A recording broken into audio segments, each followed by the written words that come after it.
Attention, stations on the network. Our broadcast will begin in 2 minutes from my mark. In 5, 4, 3, 2, 1, mark. That was your 2-minute time check, stations.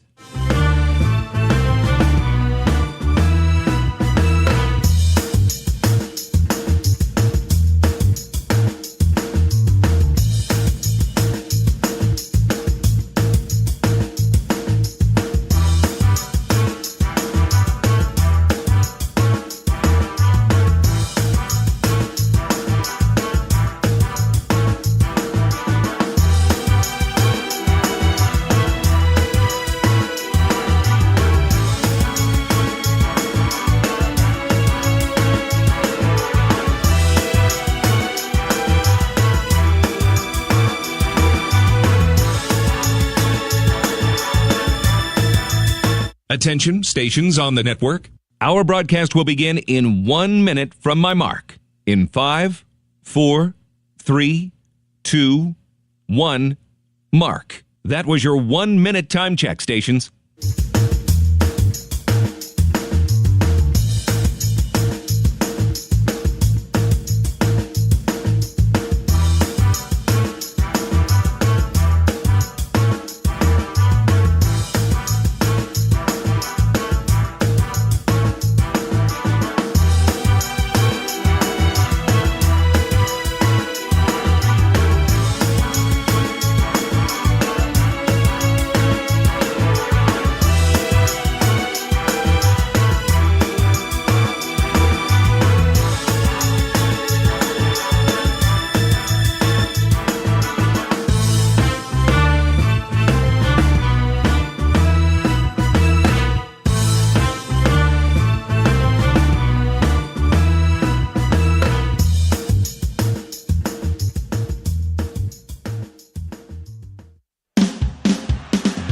On the Hawkeye Sports Network. From Learfield, Hawkeye Baseball is on the air. Hawkeye Baseball is brought to you by Hy-Vee. Score big savings with the new Hy-Vee Perks membership. University of Iowa Healthcare. Changing medicine, changing lives. Oak Knoll Retirement Community. Homewood Suites and Home 2. Hawk fans, experience your home away from home at Coralville's finest all-suite hotels. Iowa Corn. You might think Iowa just grows corn, but the truth is, corn grows Iowa. Brought to you by Iowa's corn farmers of the Iowa Corn Growers Association and the Iowa Corn Promotion Board. Also brought to you by Mediacom, home of extreme and 1 gig internet speeds. Wimmer's Meats, the official hot dog of the Hawkeyes. Travel Leaders, Destinations Unlimited, the official travel partner of the Hawkeyes. And by Bud & Mary's. There's no THC cap on Iowa medical cannabis, and getting a card is fast and easy online. Get your medical card today. Visit budmary.com. This is Iowa Hawkeye Baseball. From the campus of Jacksonville State University, it's time for Iowa Hawkeye Baseball. Live from Rudy Abbott Field at Jim Case Stadium in Jacksonville, Alabama. It's the Jacksonville State Gamecocks and the Iowa Hawkeyes. Welcome inside our broadcast booth alongside my fine color analyst, John Evans. I'm John Leo. A cloudy, rain-threatened day is in front of us as the Hawkeyes open the series with Jacksonville State today. Looking back, Iowa's bullpen took a step in the right direction in the midweek winner over St. Thomas. They'll seek similar efforts this weekend against the Gamecocks. Jacksonville State is 4-7 on the year. They snuck out a win over a solid Kent State team their last time out. The Hawkeyes are 6-6 heading into the final non-conference road series of the season. The weather appears like it'll be a factor today with some rain in the area. It's the Gamecocks and Hawkeyes, Jacksonville State and Iowa.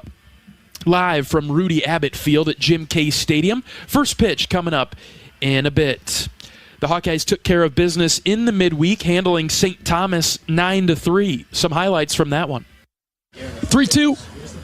Line drive, base hit into left. Tello is in. Here comes Reese Moore. He will score, and Guerin hits a 2 RBI single to give Iowa the 3-0 lead. 2-2, hit on the ground to Tello at third. He scoops it up, throws on the run. Got him at first base. It's a heck of a play there from Rader. Seegers drives this to left, carrying well. Get going, baby. It is gone. Michael Seegers off the scoreboard and left. Boom. Ground ball left side. Tello gloves it. He'll throw to second for the force. On to first. Double play. How about that? Tello to Mitchell to Nelson for the double dip. Savary's 1-1, hit on the ground to first. Diving stop by Andy Nelson. He'll throw to Savary, who's covering for the out. What a play. Andy, yes. And so the Hawkeyes pulled to 500 on the season with the win over St. Thomas. A 3-game set with Jacksonville State coming your way in just a few moments. We'll take a break. When we come back, John talks with Conor Hennings. This is Iowa Hawkeye Baseball from Learfield. I'm Ingrid Lizarraga, breast surgeon at the University of Iowa Holden Comprehensive Cancer Center, the state's only NCI-designated cancer center. Here, we look beyond just the type of cancer you have to discover the molecular details of the disease.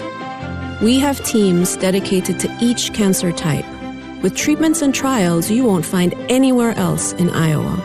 Go to uihc.org/cancer. Feel the excitement as NASCAR returns to the Iowa Speedway with Powerball and the Iowa Lottery. Just add the double play bonus to your Powerball ticket for $1, then enter it in the VIP club, and you could win tickets to the sold-out NASCAR race or other exclusive race weekend prizes. Feel the power of NASCAR and double play today.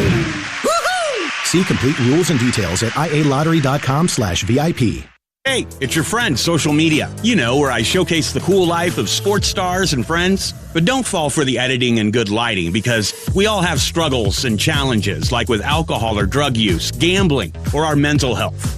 Talking about it is a sign of strength. Maybe you don't know who to talk to. Your Life Iowa can give you resources or treatment options. Get free 24/7 confidential support. Call, text, or chat online at yourlifeiowa.org. A message from Iowa HHS.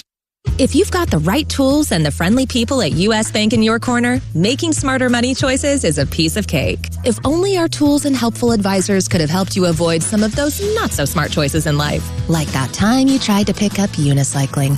Whoa, coming through! Or when you thought it'd be okay to pet that squirrel in the park. Good squirrel, good squirrel.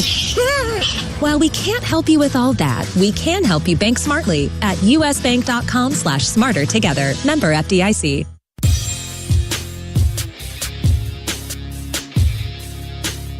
Welcome back to Hawkeye Pregame. I'm here with Conor Hennings. Conor, you've been in Iowa City now. Well, you've been with the team now a month or two. When did you get to town? I got to town around August, and it was funny actually. My dad and I, we drove out here from California, made the long trek out here, about 3 days, 3-day drive, and got to see all parts of the country that I've never been before, and first time out here in the Midwest too. So okay. It's been nice. So tell our listeners, where exactly is home? San Jose, California, Morgan Hill, California. Okay. It's about an hour south of San Francisco in the Bay Area. Has Iowa City and Iowa and the Midwest lived up to expectations so far? Yeah, the people here are extraordinarily nice, and I've just been welcomed by everyone, and it feels like a second home already. Cool. Being out here. So you were telling me, or you just said you haven't been to Iowa before. So how did Iowa get on your radar as a place you wanted to play baseball? It's always been a dream of mine just to play Power 5 and big time baseball like how it is here in Iowa. So just being able to be a part of something like this is just amazing. And my junior college head coach is really close to Coach Heler, and that's kind of how we made the connection to Iowa. And then ever since then, it's just been smooth sails. But the recruiting process over the summer was a bit treacherous, but finally come about beginning of August, Coach Heler and Marty gave me the call, and found my way in Iowa. Was it just trying to find a spot, or if they had a spot, and so you needed to see if there was the roster spot available? Yeah, especially with the new transfer portal rules. It's just tough for junior college players just to try and get their name out there, since a lot of the coaches turn towards the portal first and then look towards JUCO guys last. But definitely learned a lot about things about myself and bettered me in the end. Good. For sure. What was your JUCO year like last year? How did that help you set yourself up now for the season here? Yeah. My JUCO taught me a lot about the mental side, which I have all the physical attributes, but I think majority of what I had to work on was the mental side of the game. So going to JUCO really got my mindset right, just to be able to play every day and get on the right side of things. And I hit about 360, a few doubles, few home runs, and really just leveraged my way up to Iowa. So you're talking about getting your getting your head right, playing every day. So now you come to Iowa, kind of trying to find the role. You behind some veterans, but one of the things that I've always liked is kind of that 10-second funnel or the 15-second funnel. How's that played in now to you're a new role, and you pinch hit a few times, but I've seen you hit and run. You're gonna get your time on the field. What's it like for you now in just a little bit different role as you learn more? Yeah, honestly, my role is just doing whatever is best for the team and helping my teammates out, whether it's me in the dugout cheering or if I get the opportunity in the box. But ultimately, I'm cheering for the guys, and I want them to do great. And our offense is just amazing. So I know if I can just have an opportunity just to pinch hit or better the team, it's what's best in the long run. So. How do you prepare yourself to pinch hit? Because obviously when you're playing, it's easy to stay in the game because you're in it. You run out the field, you come back. But that pinch hit, all of a sudden, Coach Sutherland looks over at you, grab a bat. How does that work? Yeah, I know. A lot of people overthink pinch hitting and stuff, but I just view it as just getting an AB during like the different time of the day. So like the starters, they might begin the AB at 4 p.m., but I might just be beginning my first AB around 6 or 7. So in the long run, no matter if I'm starting or pinch hitting, the only difference is just the time of the day and just being ready to pinch hit no matter what, and just getting my mindset right that I'm going to play that day, and if I don't, then I'm cheering on my team. Sure. So, a game like today where you kind of feel like you might get in or hopefully a chance to rotate some guys around, and that'll be kind of the stay locked in even through the early innings, that sort of thing? Yeah. Always staying warm, always being ready mentally, and because I know if I'm not ready mentally, then I'm in the end letting down my teammates when I get my opportunity. When we were walking out here talking, you said fishing. So on the 3-day drive out here, did you and your dad stop in any cool spots, or? No, we try to just get out here as soon as possible because I've never even seen the facilities or anything prior, so we just kind of just enjoying the scenic views of.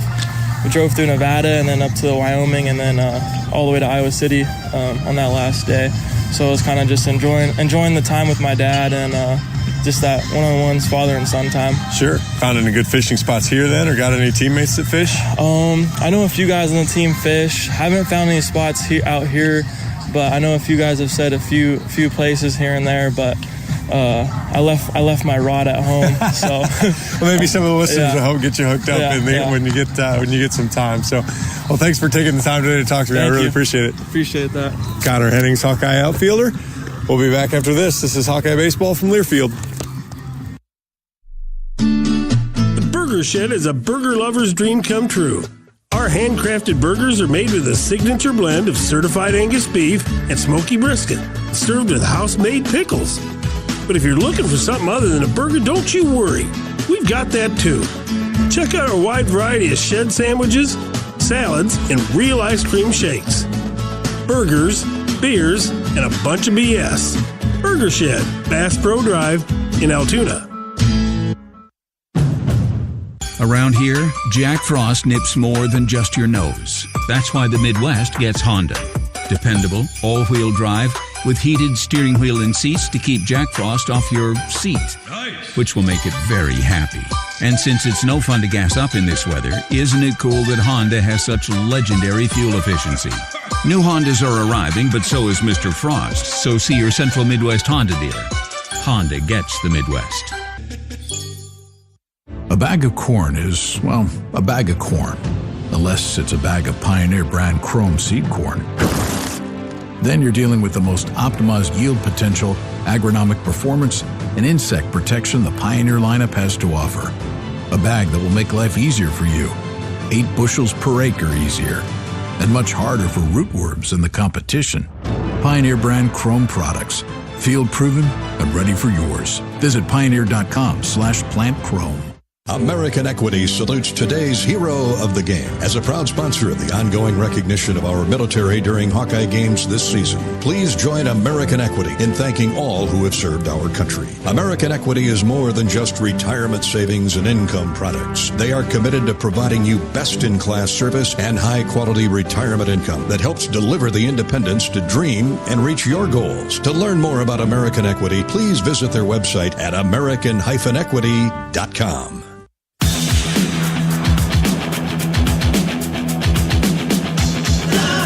Welcome back to pregame coverage of Iowa Hawkeye baseball. Today, the Hawkeyes in Jacksonville, Alabama for the series opener with Jacksonville State. We're joined by head coach of the Hawkeyes, Rick Heler. Coach, go back to the midweek against St. Thomas. That looked a little bit more like it for the pitchers, at least. No, it was a good step forward for us, John. You know, and we've been doing a lot of work and a lot of talking to try to get, you know, the things smoothed out in the bullpen and the guys who are going to have to come through for us if we're going to be successful this year. And I thought that a lot of those guys took a nice step forward. It was good to be home.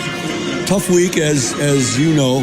We didn't get back till 3 in the morning after the game on Sunday. We had to bus back, and then had a quick turnaround and had to bump the game up for the temperatures, and then we flew out yesterday. And so, you know, the only thing that worries me as we head into this week is just fatigue and the life on the road taking its toll in week 4. And you know, you can have the most mentally tough and physically tough team on the planet, but it definitely in week 4 starts to wear on guys. So hoping that we can come out and give the same kind of effort we've given, because that's the one constant that no one can deny, is our guys have played really hard to this point, have dealt with a lot of adversity, you know, and I just feel like this week maybe we turn a corner. I hope so, you know, and if not, we'll just keep plugging away. But I had a really good feeling after the game on Tuesday.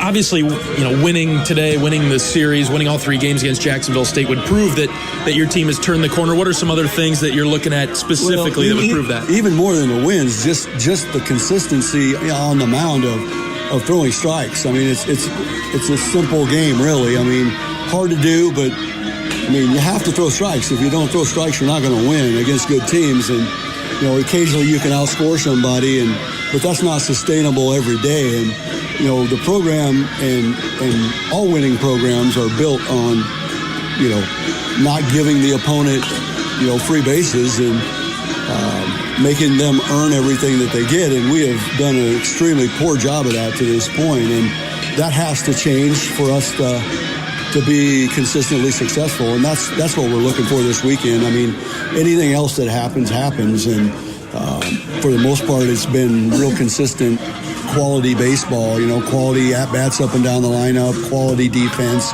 quality effort, quality teamwork and camaraderie, and everybody's pulling for everybody. Nobody's panicking or anything like that. It's just all of us believe that.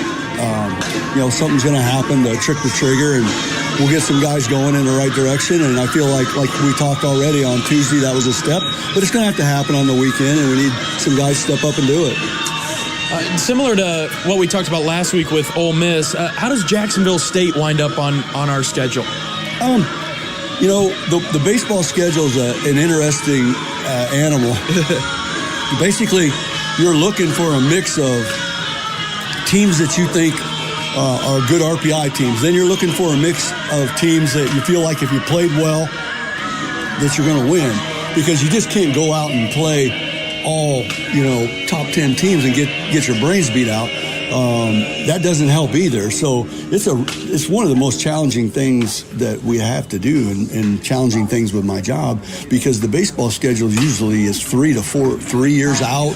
And so you're trying to guess what your team's going to look like in the modern world, which is damn near impossible, right? Yeah. Because you got transfer portal and draft. And so you're trying to guess what your team's going to look like in 2 or 3 years. And you're trying to guess what the other team's going to look like in 2 or 3 years. You're trying to put together something that's going to be in weather warm enough you're going to play early in the season. And this was, we were looking for, basically there's a website and everybody puts their open dates on it. The reason it's 2 and 3 years out, the good tournaments and the good teams, they get filled fast. Like a lot of the SEC, a lot of the schools that you might want to play as your hard weekend, they're filled 3-4 years out. Sure. So I mean, like we've been in a tournament for 2026 in Las Vegas that Peak Events puts on for 2 years already. I mean, it's a challenge. It's a real challenge, and if you don't get the right ones, then you kind of get stuck sometimes. And we were kind of stuck a little bit for week 3. I'd held out for a big tournament, and it fell through. And I had never played at Jacksonville State. I had heard nothing but good things about their former coach, Jim Case, and how he's a first-class guy, and it's a good place to go. And I'm always looking for that. I mean, you're looking for a place where you feel like you're going to get a fair game, you're going to get treated well. Yeah. And Jim seemed to be the guy, so we talked and worked it out, and then lo and behold, Jim retired this summer, and it worked out because Coach Beezer and I have known each other for years and have played, several times at his stops at SEMO and then also at Mizzou. So anyway, that's how it all came across. And I tell you what, this place is gorgeous. It is absolutely beautiful. The AD here and Jim that put this stadium together, incredible design, incredible, perfect for their size, included everything. They got luxury boxes, meeting rooms. The batting cage is right on the field. Great architecture, great turf, great setting with the trees in the background, big jumbo scoreboard. But for a school this size, it is first class. Really nice, state-of-the-art facility here in Jacksonville, Alabama. We're talking with head coach of the Hawkeyes, Rick Heler, on our pregame show. Okay, Coach, well, how do you predict that this stadium might do against the rain that's forecasted? How are we going to predict that? It's the same company. AstroTurf did their turf. So, I mean, basically, the only thing that's going to stop you here is if it just doesn't quit raining. Yeah. Is that a possibility today? What do we see the weather? I think once it starts, it's going to go. I was talking with Coach Beezer, and he's been talking with the guys in Birmingham at the National Weather Service. And right now, as we speak, he still feels that we have a 3-hour window from noon to 3 o'clock before the heavier stuff has a chance to get here. It looks like a lot of the stuff on the Futurecast is going to dissipate. Okay. The further north you go, the longer it's going to be before it gets here. But that model will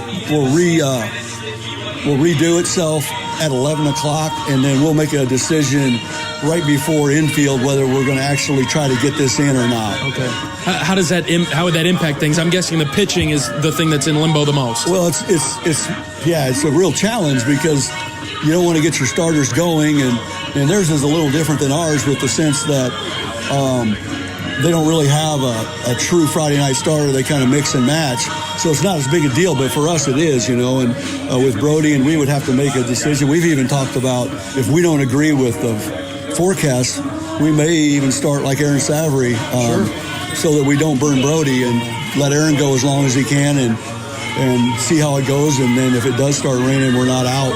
Yeah. But it's a really stressful and, Dan if you do, Dan if you don't decision you have to make. Yeah. Coach, one of the things that fans have been wondering about is third base coaching this year. Mitch Bowe, you're in the dugout. Just the thinking behind that, the technology that's involved, and do you miss being out there, Coach? Well, yeah, I definitely do. It's 37 years, probably 2,000 some games, probably close to. It's definitely different, and we looked at doing it last year because of the new sign systems that are out there. and primarily because of the new speed up rules, which I'm not a big fan of, but they're here to stay. But the issue is they put a lot of stress on the hitter. The hitter only has 10 seconds after the pitch to be back in the box with both eyes on the hitter and his shoulder facing both eyes on the pitcher, shoulder facing the pitcher. So with that being said, to go through a set of traditional signs, you miss a sign, have to wipe and start over, you got a violation. Yeah. And now this is the first year that we've been using the wristbands, and they're great because the pitchers can work off of a numbering system. They fastball's 1, and outside corner is 2, or they have. Sure. So it's easy to do. It was a little tougher with traditional signs.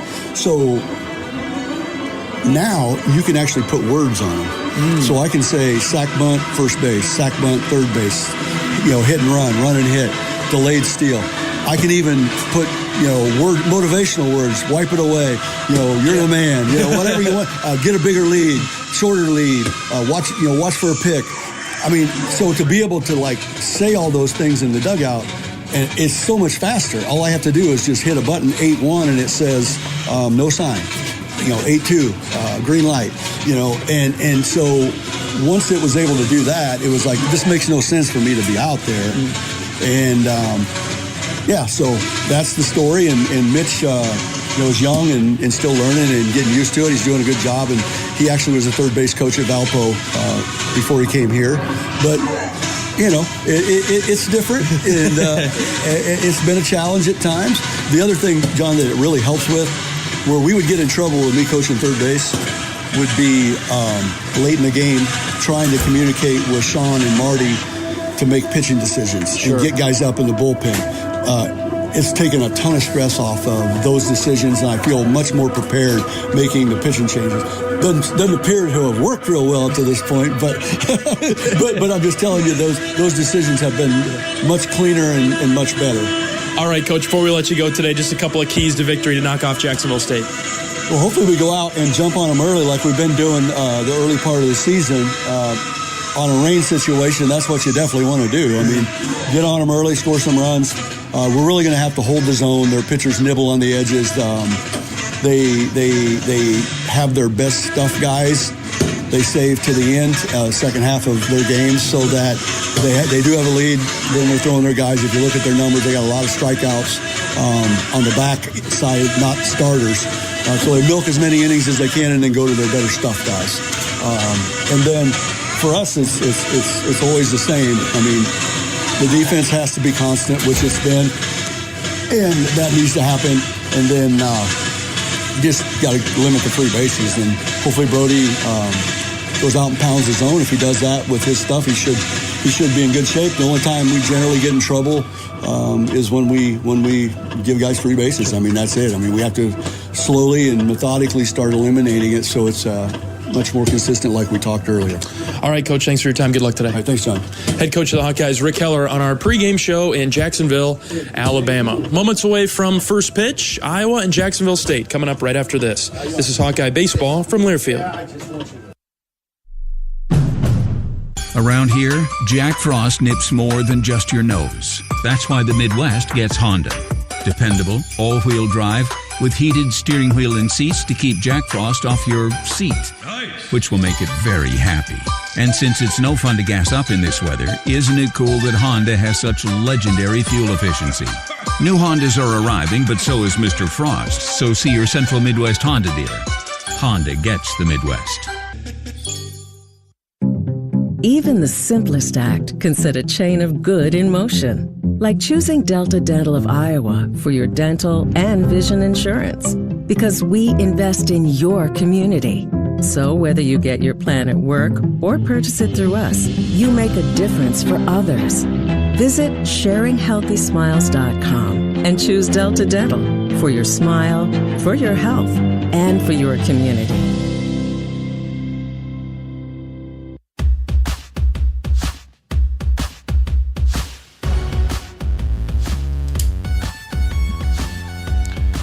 John Evans and John Leo in the broadcast booth in Jacksonville, Alabama. We're awaiting first pitch between the Hawkeyes and the Gamecocks. Well, John, it sounds like we're going to get this one started. We'll see how far we go, but got to be prepared to get as much in as we can today with the rain in the area. Well, as Coach Heler told the team this morning at breakfast, you don't control the weather, and you don't, as the road team, you don't control the schedule. Definitely not that. And so you show up and you have to be ready to play when they say it's time to play. And the Jack State coaching staff says noon is the starting time, and despite what the weather looks like and or the radar looks like and all of that, we're going to start at noon. And you and I were talking before we came on here.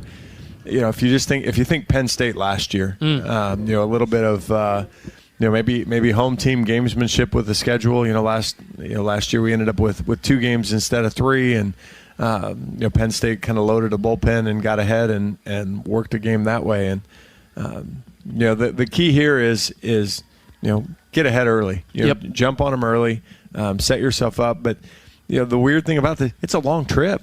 Iowa does have to think about pitching on Tuesday in Georgia with who's here. This isn't home where you've got a couple of extra arms.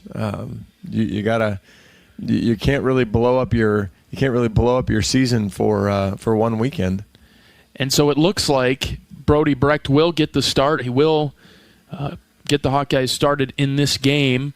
Because as Coach talked about in the pregame interview, there was a possibility that maybe you throw somebody like Aaron Savary if you don't have a ton of confidence in getting deep into this game today. We'll have to see how it plays out as it begins to rain here in Jacksonville, Alabama. But Brody will get the start for the Hawkeyes. He's been really strong this season.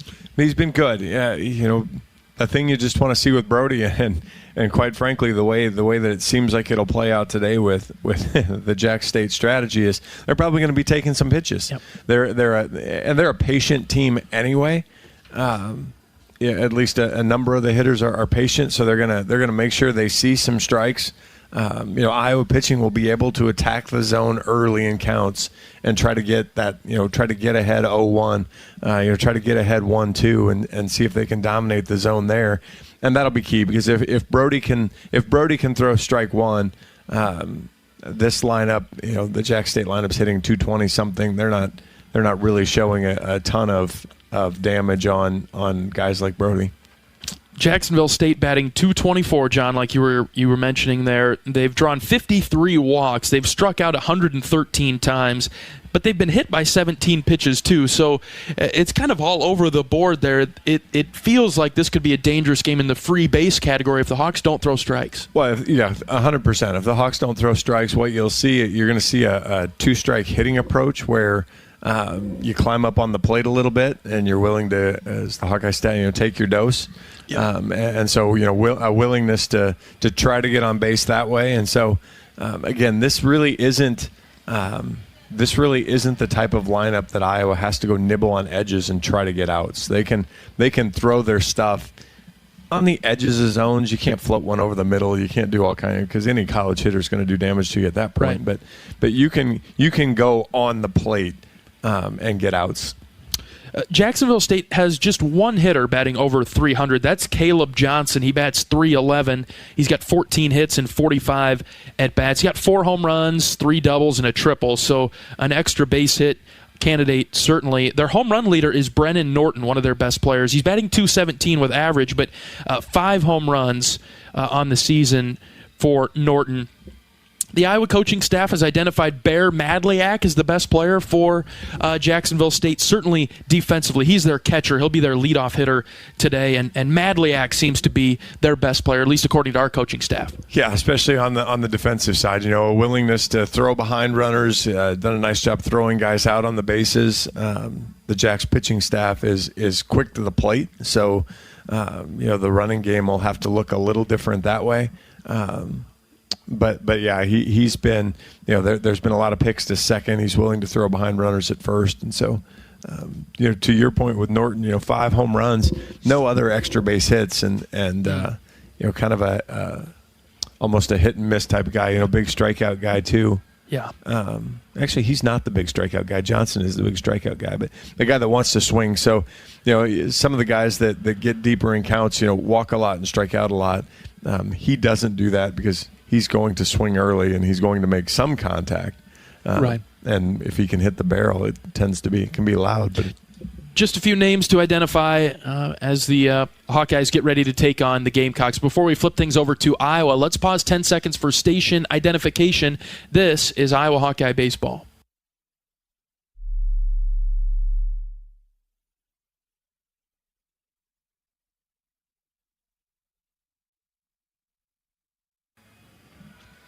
Iowa 6-6 on the season, the final non-conference road series of the year.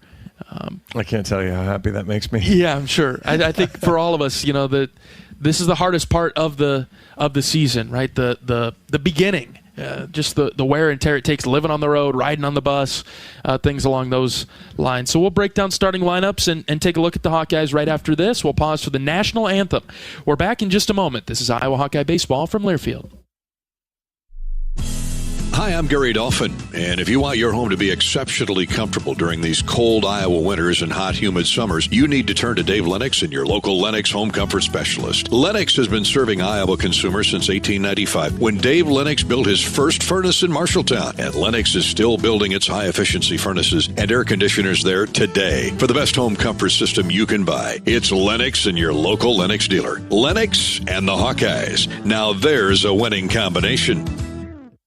Welcome back to the Nitrogen Stabilizers Draft. Optonite technology, first pick, just like the last 46 years. That's what we love about this sport. We just don't know. We know. It keeps nitrogen in the corn's root zone for 8 weeks. Compare with 2 weeks for others. With the first pick, farmers select Optonite technology from Corteva Agriscience.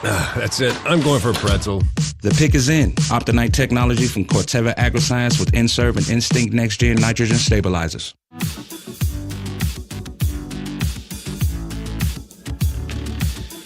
Three-game series with Jacksonville State coming up with first pitch in just a moment.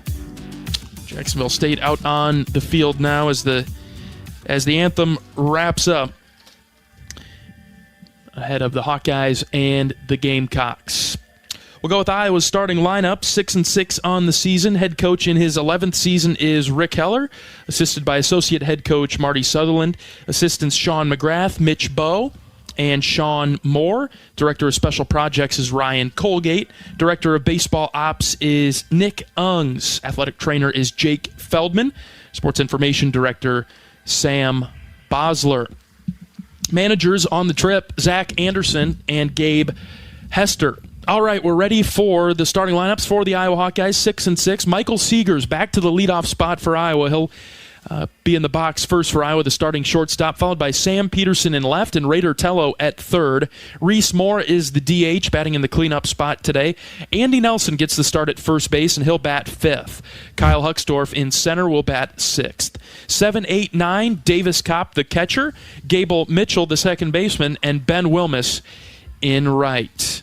For Jacksonville State on the mound, getting the start is Jack Hoppenjans, right-handed pitcher. Hoppenjans, 4 appearances on the season, 4 1/3 innings, 4 hits, 4 walks, no strikeouts yet, giving up a home run.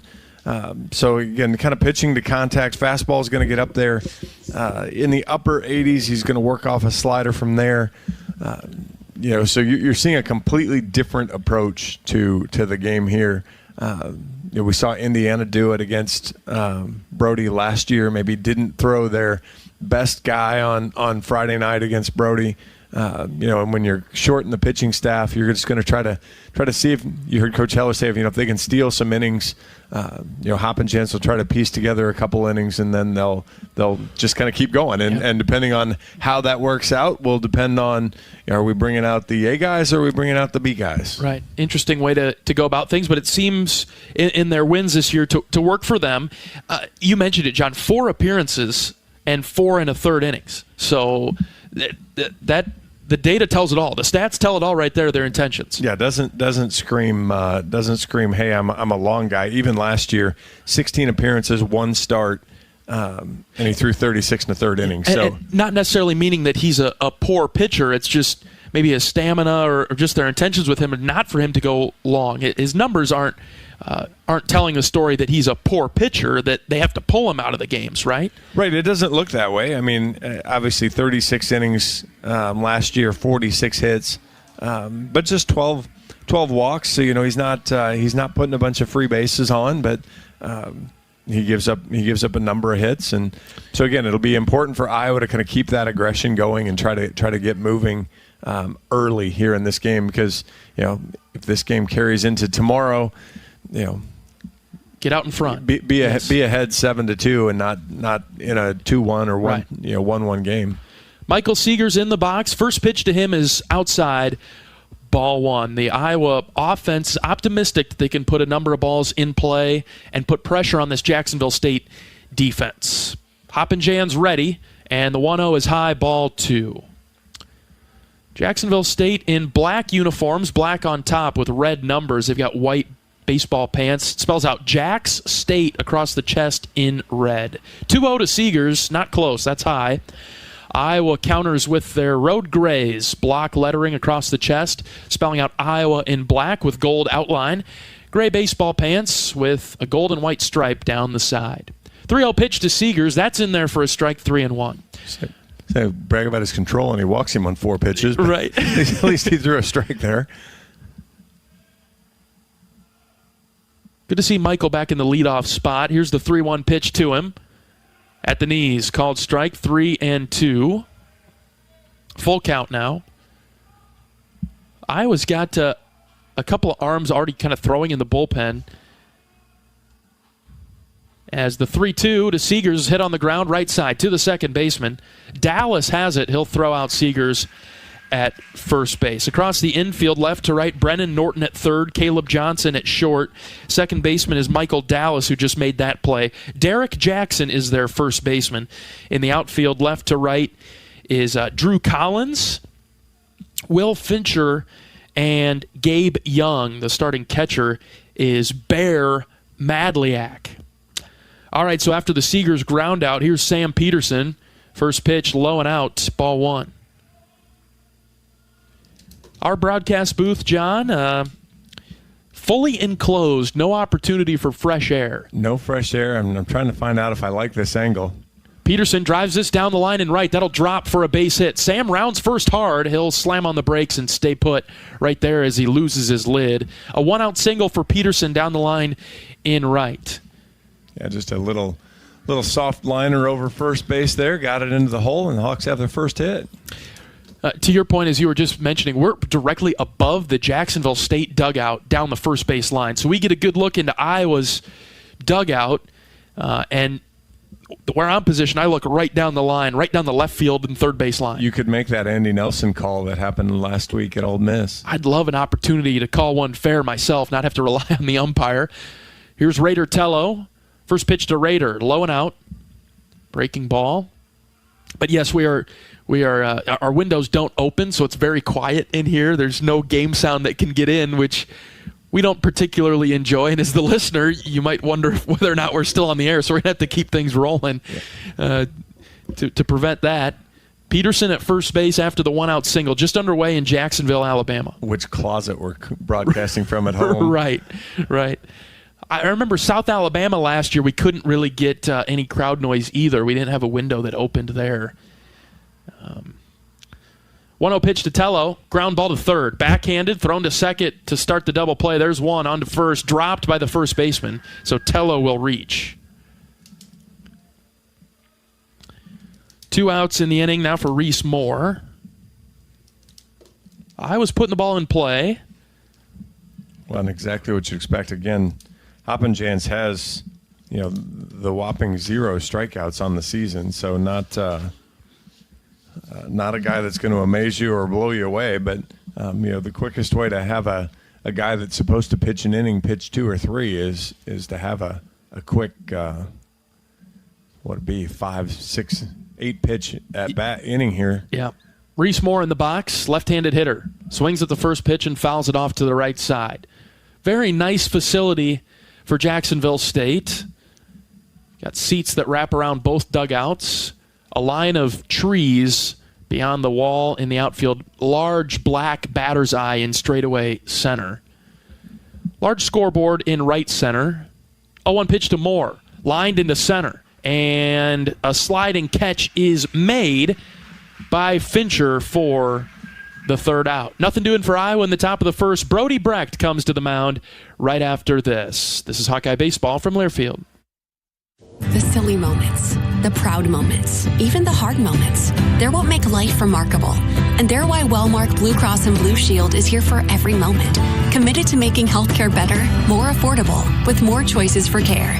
And service and coverage that give you peace of mind no matter what comes your way. So you can show up for every tender moment, every brave moment, and every wouldn't miss it for the world moment. Knowing that Blue is here for you. Go to Wellmark.com/every moment to find a plan right for you.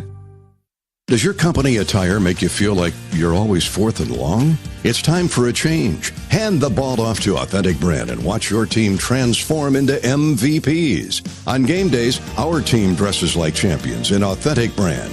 Ensure that your company's reputation remains untarnished by using nothing but the label specifically designed to display your company's identity. Ask your supplier for Authentic Brand products and see for yourself why it's more than just a label. It's a statement.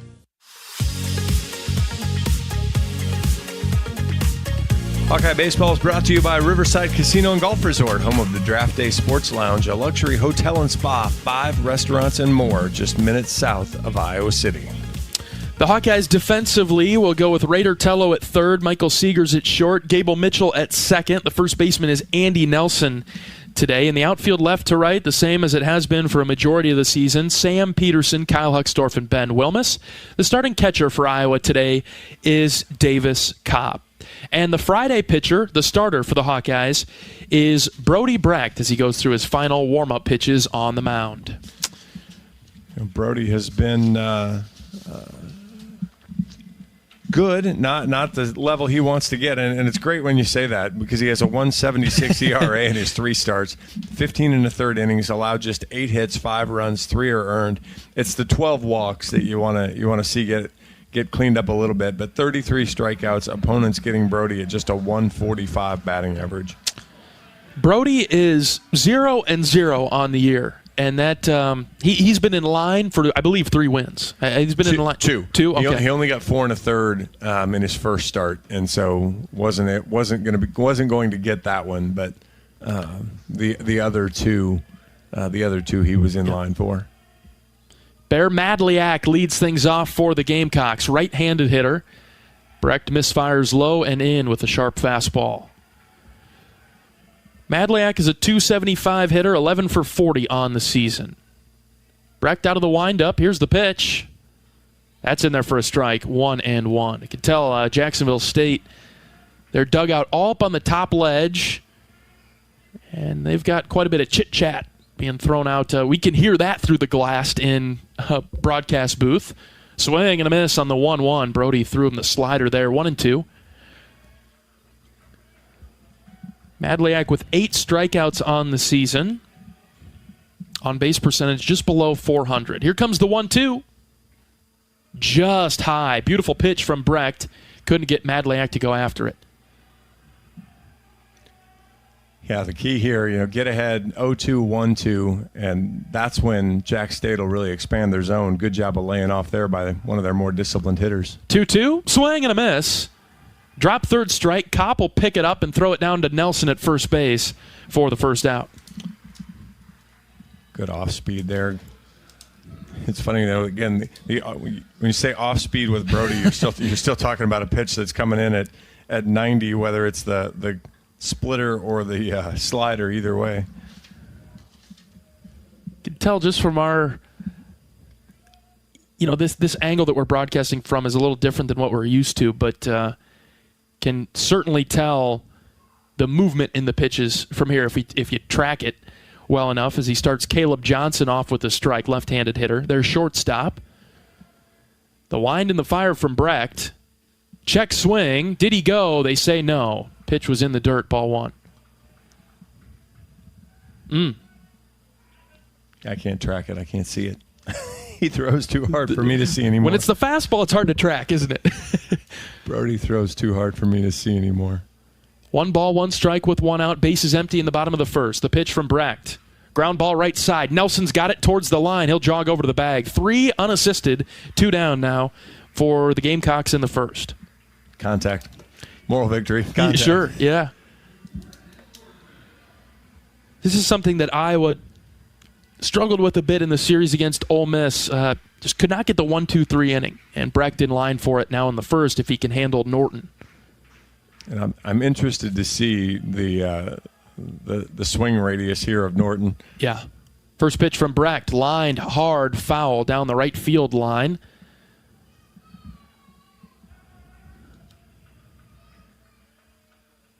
Norton, a .217 hitter. 10 for 46 on the season. And half those hits are home runs.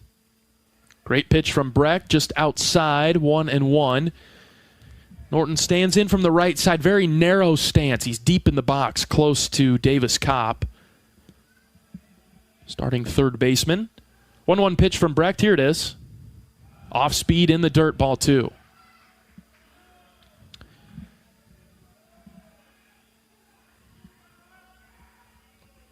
Tello at third, playing a bit closer to the line.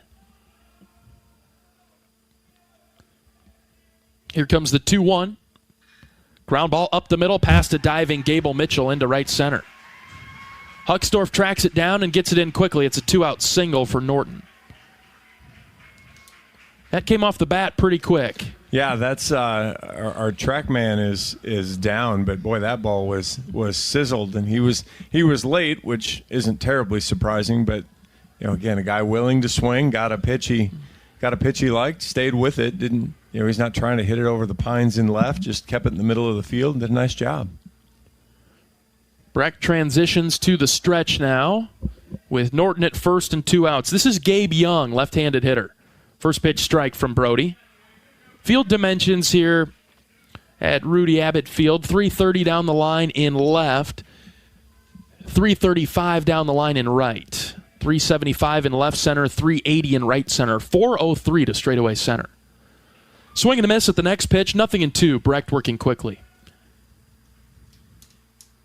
Yeah, Brody's on and ready to go. I like when he feels it, he's just jumped back up there and ready to throw strikes. Pause in the pitch, the 0-2 in the dirt. Blocked by Kopp. Runner takes off. Throw down to second base is late. He did come off the bag.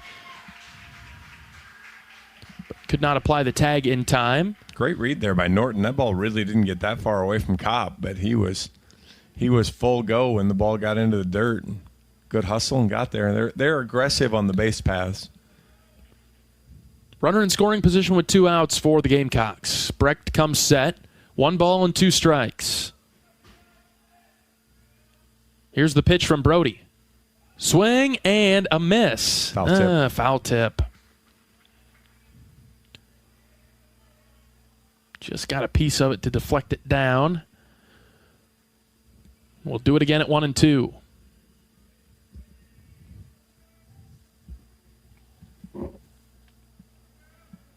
Cooking with the fastball, you think? I like it. Low and outside or high. I like high. The 1-2. Good spot. Just below the letters, but called a ball. Must have been high. 2 balls, 2 strikes. Yeah, maybe slightly in. I think Brody hit his spot almost exactly there. Good job from Young to lay off.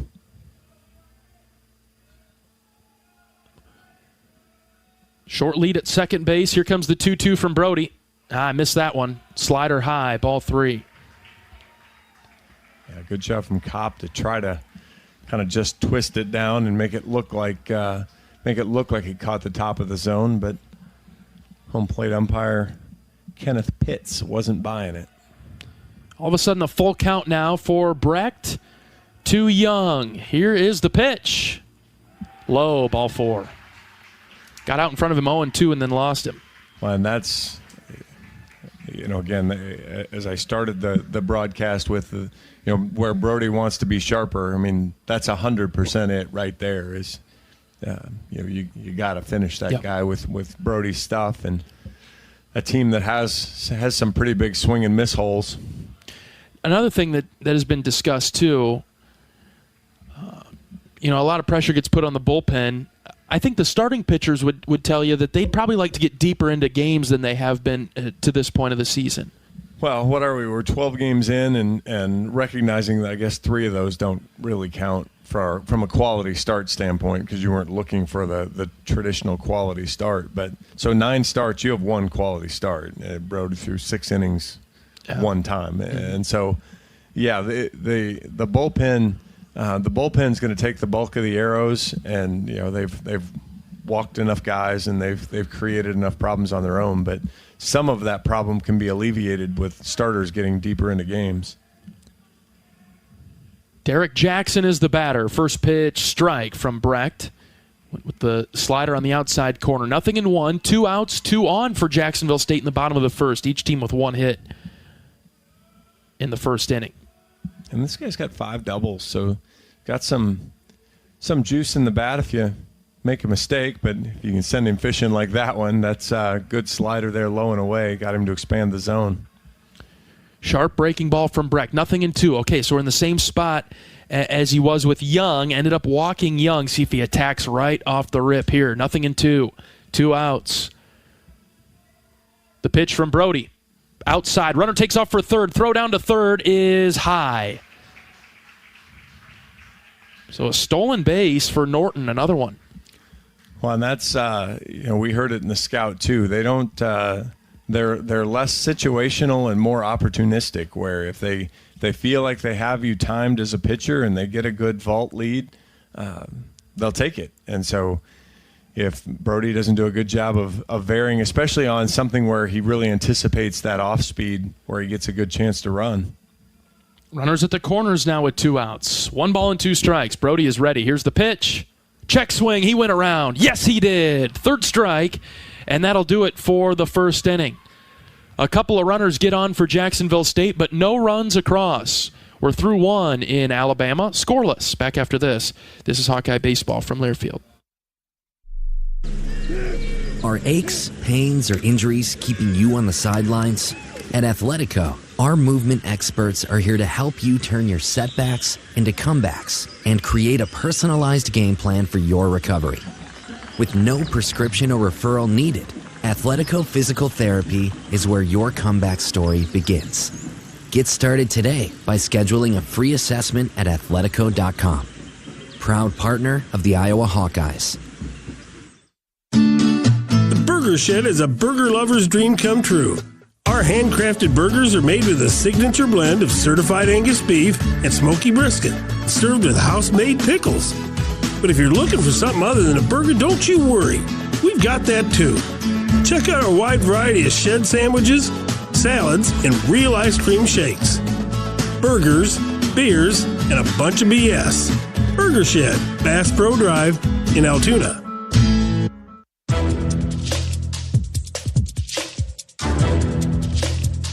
This copyrighted broadcast is an exclusive presentation of Learfield under the broadcasting rights granted by the University of Iowa. Reuse of this presentation is prohibited without the expressed written consent of the university and Learfield. Announcers are provided by Learfield and approved by the university. Andy Nelson leads off the Hawkeyes second. Each team with 1 hit, no runs across. Early going of the series opener. First pitch to Nelson. Breaking ball low and in around the shins. Ball 1. Andy Nelson maybe becoming a mainstay in the starting lineup for the Hawkeyes as he gets the nod at first base today. He's got the hot bat. Fouled this one off in the box. 1-1. Had a heck of a weekend at Ole Miss. The last 2 games. In particular, a couple extra base hits on Saturday against Ole Miss, and then 3 singles, including what was, I think, the hardest hit ball of the weekend on a single. So 1-1 to Nelson. Whoa, up and in. Ball 2. Spinner got away there. Nelson can go anywhere in the field, but boy, when he gets on one and is able to pull it, really good shape. And look at all the room down the left field line. Maybe we just noticed it a little differently because of our angle, but the 2-1 to Andy, up and in, ball 3. Well, it certainly feels like, and yeah, to your point, Maybe because we're not head on, the center fielder is more straight away than he looks, but certainly looks to be shading opposite field, which with a guy that's not a high velo guy and a guy like Andy, it's a choice. And we'll just let him walk anyway, so it doesn't really matter. Yeah. Nelson draws the 5-pitch walk. And now with his speed, see if the Hawks play some games with Andy out there with Kyle Huckstorf coming to the plate. Yeah, obviously Kyle's another one of those guys that can lay down a great bunt or hit one in the pine trees. And we were testing the lines last night at the end of practice, and this field breaks severely off toward the foul line, so you have to get a bunt in the field of play. If you put it near the line, it will go foul. First pitch to Huck. Called strike. Right below the letters. I'm still sort of fixating on the outfield alignment. They are, despite our angle, they are shifted over to right field, even for Huck, which is puzzling. See if we make it pay a little bit. I mean, we all remember Kyle's big hit against Indiana at the Big Ten tournament last year. I mean, that was into the left field corner on an alignment very similar to this. Yeah, they had him shifted over, and they paid dearly for it in that game. 0-1 pitch to Huck. Behind him and to the backstop. And so Nelson will get to second base. I did a lot of bragging about Hoppenjan's control. In the first inning, he threw the first 3 balls, but then was really good after that. Hasn't been anywhere near as good here this inning. Yeah, certainly been all over the place. Didn't come close with Nelson for a majority of that at bat. 1 ball, 1 strike, pitch to Huckstorf. Kyle squared to bunt and fouled it off. And that was actually a good pitch. Down low, not the easiest pitch to bunt, but not sure whether Kyle was on his own there or whether that was actually a sacrifice. It was a late turn, but he'll be swinging away now, I'm sure. Nelson with a great lead at second base. Here comes the 1-2 to Kyle. That's high, ball 2. Pleased with the zone so far, John. I haven't noticed anything out of the ordinary with the strike zone. No, it's been very good. I think Madliak throws it back to the pitcher harder than the pitcher throws it in. I haven't noticed that. I'll have to pay attention to that now. Here comes a 2-2 to Huckstorf. Swing and a miss. Fooled by that one. I think he might have chased it. Well, it was a good breaking ball. It was in the top part of the zone. I don't think that's what Huck was looking for, but then realized it might be a strike, and so he had to go swinging at it, and that's the first strikeout of the year for Hoppenjans. Nelson out at second base. The batter is Davis Kopp. Kopp gets the start at catcher for Iowa today. Davis batting .227.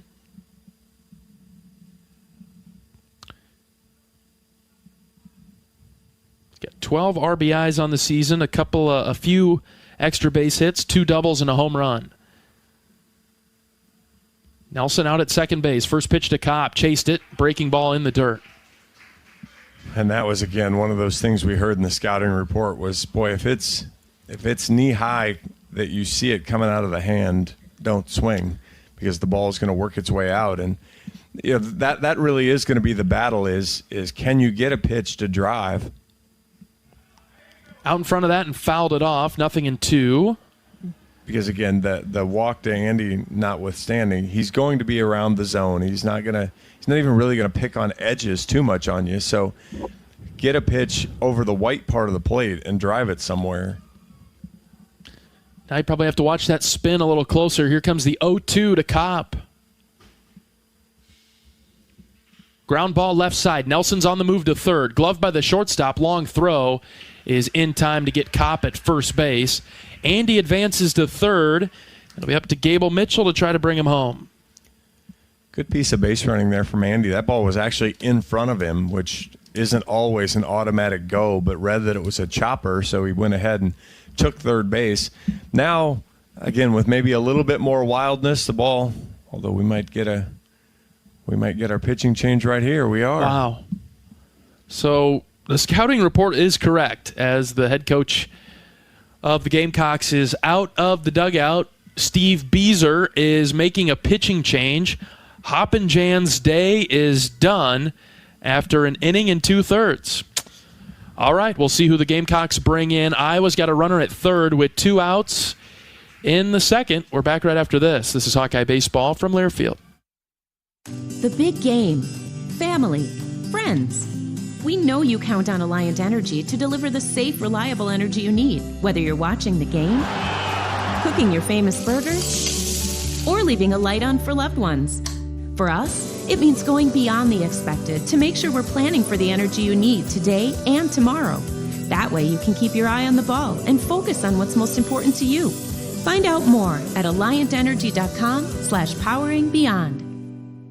Want to test drive U.S. Cellular's award-winning network? It's free for 30 days. Want to test drive U.S. Cellular even faster? Just get a race car driver to be your personal chauffeur. Just let me buckle my... Whoa! Hey, my calls and data work great out here. Test drive U.S. Cellular free for 30 days. Named the leader in 5G coverage in Iowa. You can pull over now. Please? U.S. Cellular. Built for us. Terms apply. Awards based on open signal independent data. Visit uscellular.com for details.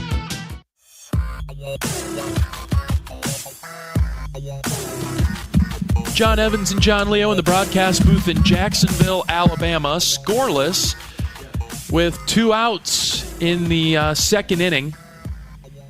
And the Gamecocks make a pitching change with a runner at third base and 2 outs. Jacksonville State goes with Josh Sibley. He'll enter the game. He's a left-handed pitcher, stands at 6 feet tall, 185, a sophomore from Sharpsburg, Georgia. Sibley, in 6 appearances, has a 1-0 record, 0 ERA, hasn't allowed an earned run. He's given up 3 hits in 6 2/3. He's walked 2 and struck out 11.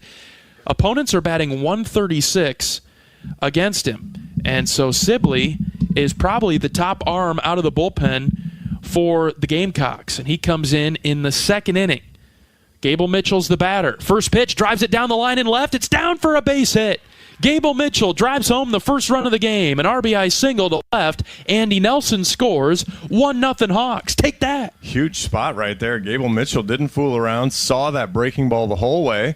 Just got it, golfed it out into that giant area that you were talking about earlier that they're giving the Hawkeye hitters in left field.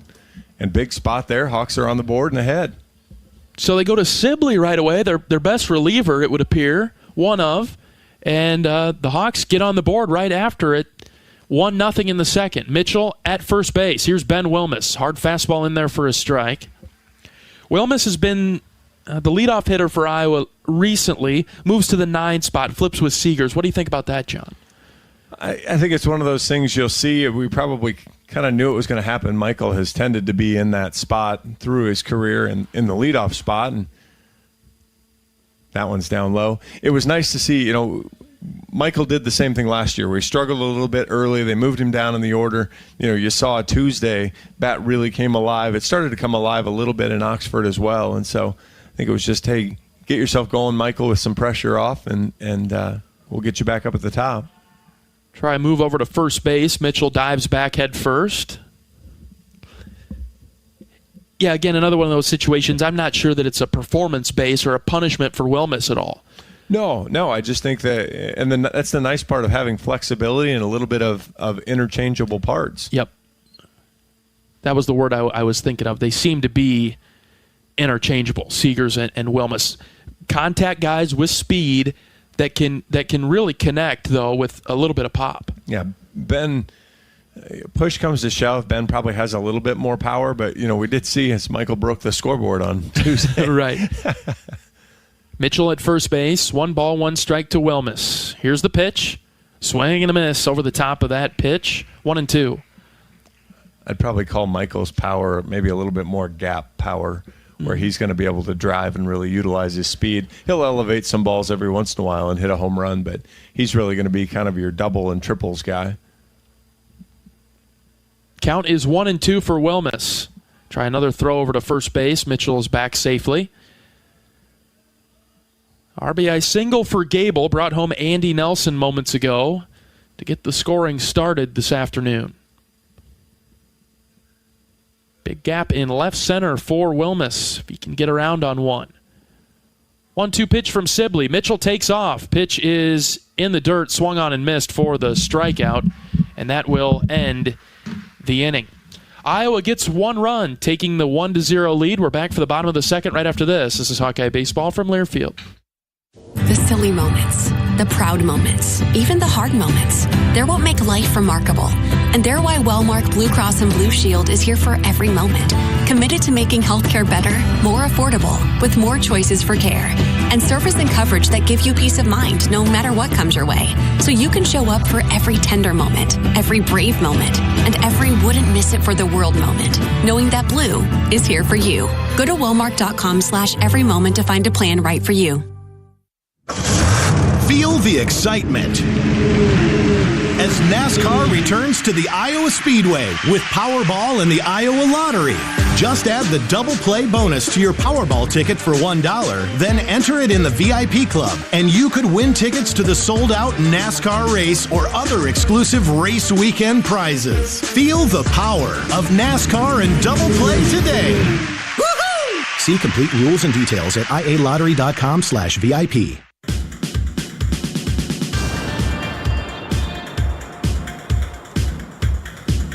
Brody Brecht out for his second inning of work against Jacksonville State. Got 1 run to work with after Gable Mitchell brought home Andy Nelson in the top half of the inning.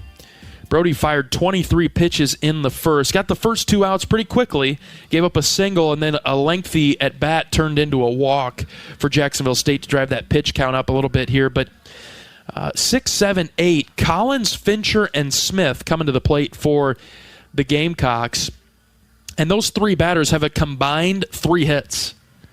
Collins is batting 176. He's the first guy up here. He's 3 of 17. Fincher is 0 for 17, and Smith is 0 for 3. And so a quick inning would be very nice here for Brecht, as this is hit immediately on the ground to second base. Mitchell throws out the speedy Collins. 1 pitch, 1 out. That's pretty good. That's speedy. Yep. That's exactly what you want Brody to do on this is attack the zone for strikes. And see what he can get. 1 pitch, 1 out. Right-handed hitter is Will Fincher. He's in the box. Starting center fielder. Fastball for a strike from Brecht. Working ahead, 0-1.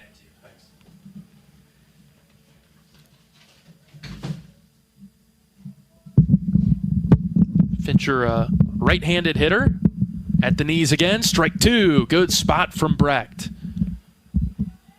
Sorry, I keep deserting you. I'm actually trying to help the dugout a little bit too. They're trying to figure out TrackMan and all that fun stuff. So 0-2 from Brecht. Breaking ball right down the pipe. Called third strike. Brecht gets his 3rd strikeout of the afternoon, and Fincher is out number 2. My guess is Fincher, even in his 17 at-bats on the year, hasn't seen a lot of guys like Brody. Right. That was a pretty textbook approach right there, right? Fastball, off speed. Yeah, just go get him. Yep. Designated hitter Hank Smith. He's got 3 at-bats on the season, 2 strikeouts. Left-handed hitter. Swing and a miss. Good start from Brody. Yeah, good on you to help out the Iowa dugout, right? Got to get that TrackMan up. You got to get the data collection somewhere. I'll say there are some selfish motives in there for me too. Nice spot from Brecht there. 0-2. Low outside corner. Going right at this part of the order for Jacksonville State. Good job, Brody. See if he can get another strikeout here. The 0-2.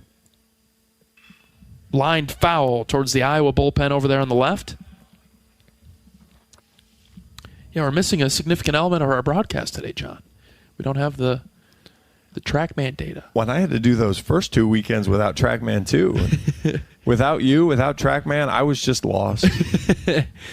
Here comes another 0-2.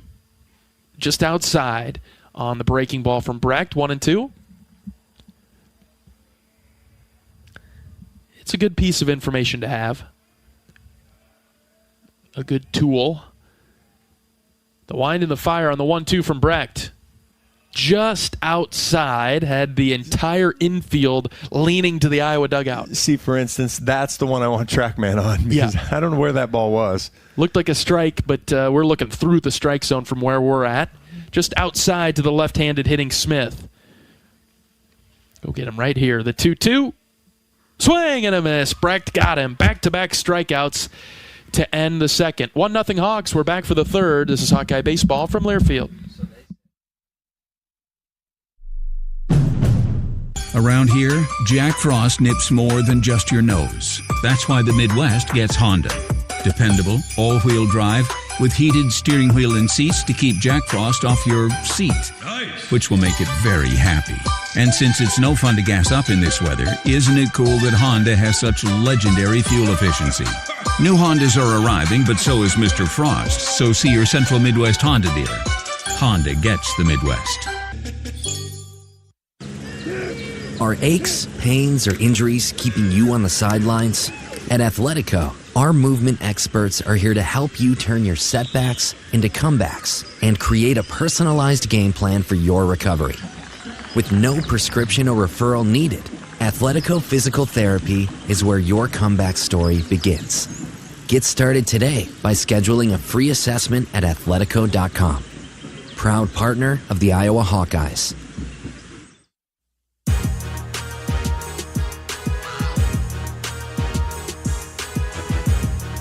Top of the order coming up for the Hawkeyes.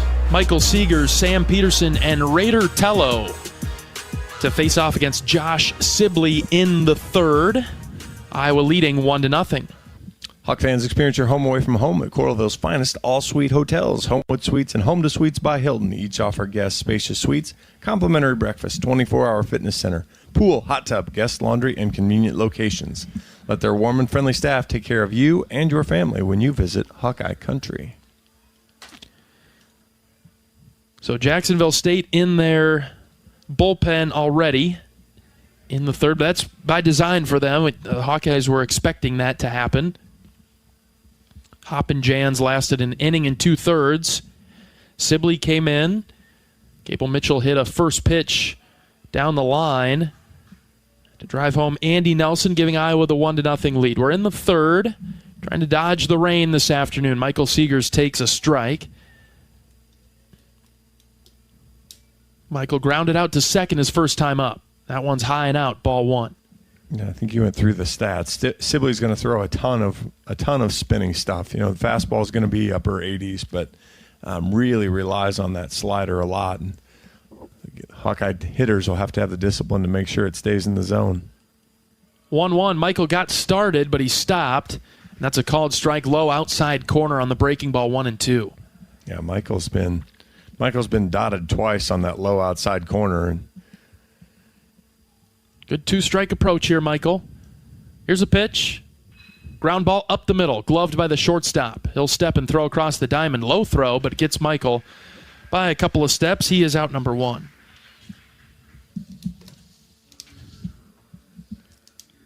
Yeah, Jack State, a decent fielding team. Actually, we talked about the catcher being willing to throw it around. He's got a number of errors. Actually leads the team with 3 errors, but otherwise it's a pretty good fielding team. Not a lot of excess errors anywhere. So far they've played clean baseball as Peterson skies this in the air to right. That will tail out of play. Foul. Sam with a .383 batting average. .370 rather. 17 hits and 46 at bats. Got 3 home runs. 0-1 pitch. That's high. Ooh, and the catcher missed it, and it smoked the umpire. Right in the shoulder, chest protector. Ball one. We are rumbling. Yeah, hear thunder, John. And you know what? Thunder, if you hear thunder, that means there's lightning somewhere. Thunder is not produced without the presence of lightning. Did you know that? Wow, you're a former perspective meteorology student. That's what that's coming from. Your perspective meteorology. 1-1 to Petey, up and out. I'm a former golf professional, so I spent we spent a lot of time tracking weather in the golf shop. We have some knowledge in this booth. We have some weather knowledge. Some safety precautions. 2-1 to Peterson, outside ball 3.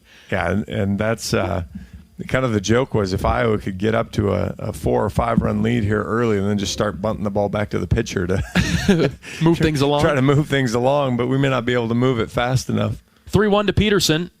High, ball 4. Second time on for Petey. I think he is, you were right, with his hit, he was up to 383 when he got the hit in the first at-bat, so you had that right. Yeah. I went back to the static sheet coming into the game. Static sheet does not count second time through the order. That's not a continuous flow of information coming in from upstairs. Here's Raider Tello in the box. Peterson at first, facing off against the left-hander Sibley. Outside there, ball 1. Probably. It was the right height is all I can tell you for sure. If that one comes back into the middle, Raider gives it a ride. A lot of room in left center for Tello. Active bat above his head. Here comes the 1-0. Popped it up, hit it foul, out of play. Boy, did he just miss that one. So far, I think the Hawks are getting some good swings off, hitting it right to Jacksonville State defenders, though, and a couple, maybe a few too many ground balls.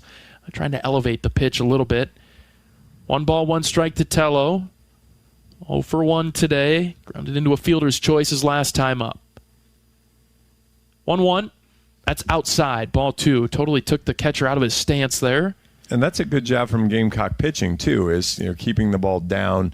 If you get kind of upper knee down below that, so even when Iowa hits it hard, you're going to hit it down into the turf rather than they get those thigh-high, belt-high fastballs that some of this middle of the order can drive. Peterson takes off. The 2-1 is swung on and missed. Throw down to second, safe. Hit and run was on there, and Tello had to swing at a pitch that he typically would not. Just high and out. How can you tell with Raider for sure? You're right. And I knew that was coming. I only kid Raider because it's true, but now he's got to protect with 2 strikes. See if he can get a base hit that would likely bring home Peterson. 2 balls, 2 strikes with 1 out. The pitch outside, ball 3. And then at some point, if we get down the road, the funniest conversation probably we've had with Raider last night was his new approach to hitting if he comes back next year. Yeah. Swing at everything. 3-2, runner takes off. Ground ball, right side, base hit. Peterson's around third. He can jog home as Tello executes the hit and run there and brings home another run. Iowa 2-0. So that was not a design steal. Peterson got a jump. He got a read on the pitcher, and he took off. Second baseman said, hey, wait, we can pick him off. He went to the bag, vacated his spot. Tello hit it right back behind him into that hole. So Sam Peterson not only trying to steal a base, but stole a hit for Raider Tello there. There are times where Raiders' bat looks like a cricket paddle. Like it looks so wide going through the zone, and that was one of those. He just put that in play to the right side. And a RBI single with 1 out gives Iowa the 2-0 lead in the third. Here's Reese Moore. Reese connected on a hard line drive to center his first time up. It was caught, but Moore continues to hit the ball hard. Yeah, he doesn't seem to make quiet outs. Fincher made a nice sliding catch on him. 1-0 delivery from Sibley. Fouled off, 1-1. And even there, Moore nearly says hi to Andy Nelson there in the on-deck circle. Yeah, heads up. You continue to watch the radar? I pulled it up just to check. We'll play until they tell us to stop. That's right. 1-1 to Moore. Ground ball, right side. Foul. Actually, you and I won't do anything other than sit in this enclosed little place until they tell us to go get on the bus and leave. And yeah, I'm not headed anywhere unless it's the bus. Hopefully our board up Michael plays enough commercials and filler for us during that delay to get us there. 1-2 to Moore. Here's the pitch. Ooh, it hit him in the elbow. And Moore will trot down to first base. Ouch. Again, that's the taking your dose. He had the elbow up in position, and we're going to have a little question as to whether maybe he moved into it. And boy, we've been punished with this from the Iowa perspective. and he's going to at least ask. Tough. I have my doubts that we have review here. It's possible. Mm-hmm. I didn't see any tent anywhere where they would go for review, but there's a nice facility there on the home side, so it's very possible they have something set up there. But tough place for Reese to get hit. The back elbow with no protection. It looks like we do have replay, so the umpires are heading off down the right field line. Oh, it's actually in the Jacksonville State dugout. We were talking with their SID yesterday, and he said that when this facility was built, they did not they did not construct camera wells. And so there are cameras at the end of each dugout. And so Jacksonville State has their replay next to their camera in their dugout. Well, and the dugout goes from basically home plate to first base. Huge. It runs nearly the entire 90 feet. It's a very impressive length dugout. What do you think of this stadium, John? I'm trying to think of Big Ten equivalent stadium. It's similar to Northwestern, not as vertical as Northwestern, but the feel sort of is the same. Yeah, it's a really nice ballpark. The two coaches here, and you've mentioned the names a couple of times because the field and the stadium are named after them. In Iowa, you think Hayden Fry and Kirk Ferentz because the two coaches were here. They were here 50+ years. Jim Case and Rudy Abbott. Yeah, and just left last year. Stable, very good program. The review is concluded. We do have a hit by pitch. They've confirmed it. And now that will bring a pitching change. So it's all hinging on the review. As Coach Beezer is headed to the mound, the pitching change is on its way. We'll take a pitching change break. Iowa up 2-0 in the third with one out and a couple of runners on. Pitching change break. We're back after this. This is Hawkeye Baseball from Learfield. Let's be honest. We all like to be noticed. Picture yourself striding into Kinnick Stadium, radiating both style and comfort, while fellow Hawkeye fans can't help but ask, where'd you get that shirt? With pride, you point to the big screen and reply, it's Authentic Brand. Discover the remarkable difference that apparel with the Authentic Brand label brings. Ask for it by name at your favorite boutique, spirit shop, or retailer, or shop online at authentic-brand.com. It's time for a change in your style. It's time for Authentic Brand.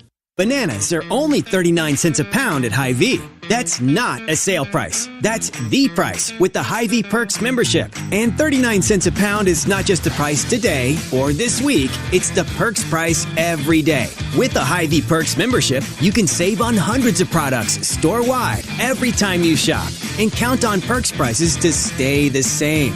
So if you want to pay less for bananas every day, sign up for Hy-Vee Perks. It's free and easy. Some restrictions apply.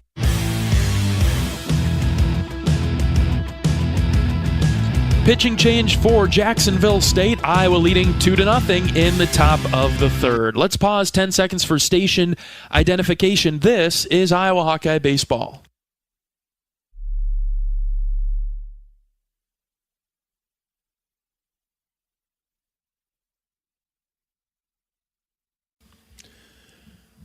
University of Iowa Healthcare has the game plan for your same-day healthcare needs. If you need treatment for a common illness or minor injury, visit one of several UI Quick Care or Urgent Care locations throughout the Iowa City Cedar Rapids corridor. Their care and expertise will help you get back in the game.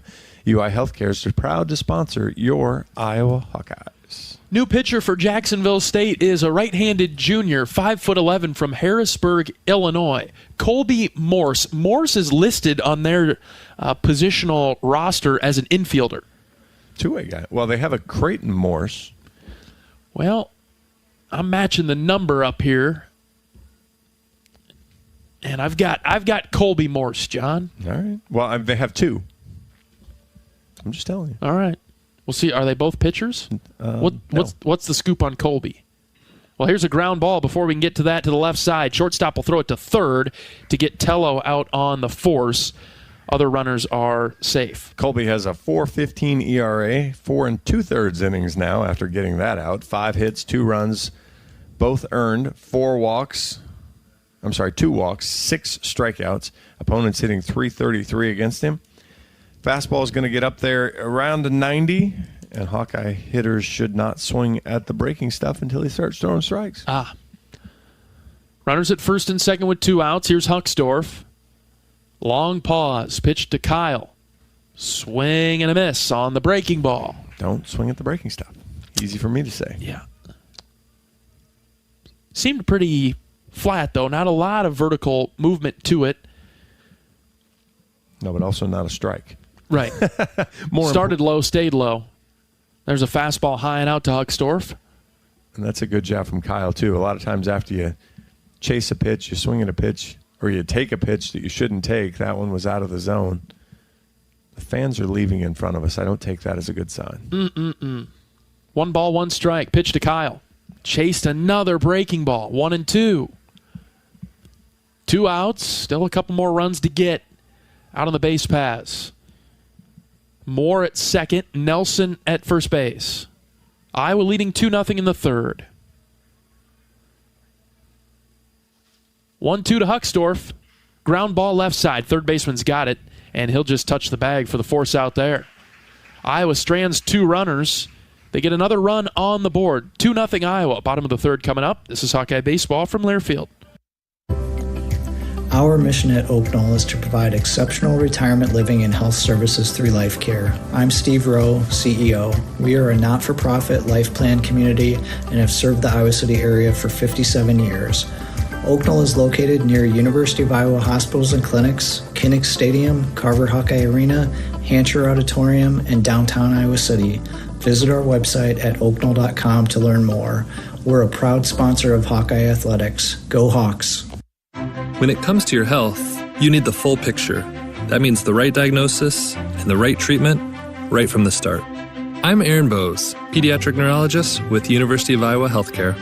Here, we're working together every day to advance medicine so you can get the best care. With more research, more clinical trials, and more treatment options than anywhere else in the state, the University of Iowa Healthcare is changing medicine and changing lives. Learn more at uihc.org.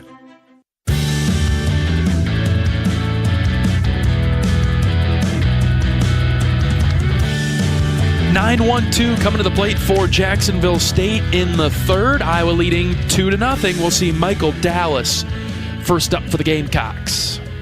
And same approach as Brody took last inning. Go attack. Certainly go attack the 9-hitter with strikes. And I'm not sure I wouldn't attack at least the 1-hitter with strikes as well, and make sure you're doing your part here and trying to move this as far along as we can here before we get the inevitable. Yeah, what seems that way. Bottom of the third. Brecht out of the windup. First pitch, squaring to bunt, pulling it back and watching it go by for a ball is Michael Dallas. And you talked about what this park reminds you of, and I mean this is a nice ballpark. And again, with the history of the program, Brody misses that one high. But got some, there's some cool foothills here. In northern Alabama, you've got a good view, kind of over the left field and right center field walls, and just a good concourse leads. There's some meeting rooms down the right field line. Aesthetically, very nice. Yeah, you'd take this in Iowa City, right outside 3-0. You take this in Iowa City plus a little. I think it seats 1,200 or something. So you'd want a little bit bigger. But from a bones or a foundational standpoint, it's really good. 3 balls, no strikes. Brody ready and missed downstairs. 4-pitch walk to the 9-hitter, batting 150 on the season. Flip things over to the top. Just in my analysis or the way I look at this game, the only way that Jacksonville State's going to consistently hurt teams is loading up on the free bases. Just a 224 batting team coming into the series. Yeah, 1 hit, 2 walks the first trip through the order, though. And misses there. 5 straight balls from Brody. Tried to start off with the slider. Started to rain a bit. 1 ball, no strikes. Nobody out, runner at first for the Gamecocks. Here's the pitch. That's at the knees and a called strike, 1-1. Madliak struck out to start the bottom of the first. How about a ground ball? Right at Michael. 1-1. Chopper foul to the third base coach's box. 1-2. See, we talked about this last game. You have to be more specific when you ask for something. You got your ground ball. I did. Not fair and not playable, obviously. Yeah, you have to ask more specific questions of the baseball gods if you're going to ask questions. Leave no doubt, huh? Breck's 1-2. Swing and a miss. Got Madliak again. 1 down. And that's the key to getting ahead there. You expand the strike zone and force them into just allowing your stuff to dominate. Yep. So a bit of a slower start to the third for Brody with a leadoff walk, but it's seemingly dialed in now. Runner at first for Johnson. First pitch from Brecht. Behind him. To the backstop. Runner advances to second base. No, he said it hit him. Oh. So. And you want to talk about a guy that just ducked into one. If that ball hit him, he moved his feet into it. Yeah, we're going to see no questioning of that from the Iowa dugout. So a couple of free bases for Jacksonville State, and their dugout's into it a bit now. 2-0 Hawks in the bottom of the third. 1 out for Brennan Norton.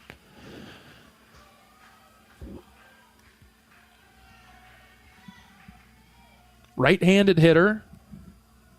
Decent hitter for the Gamecocks. Brecht is ready. First pitch is high. Ball 1.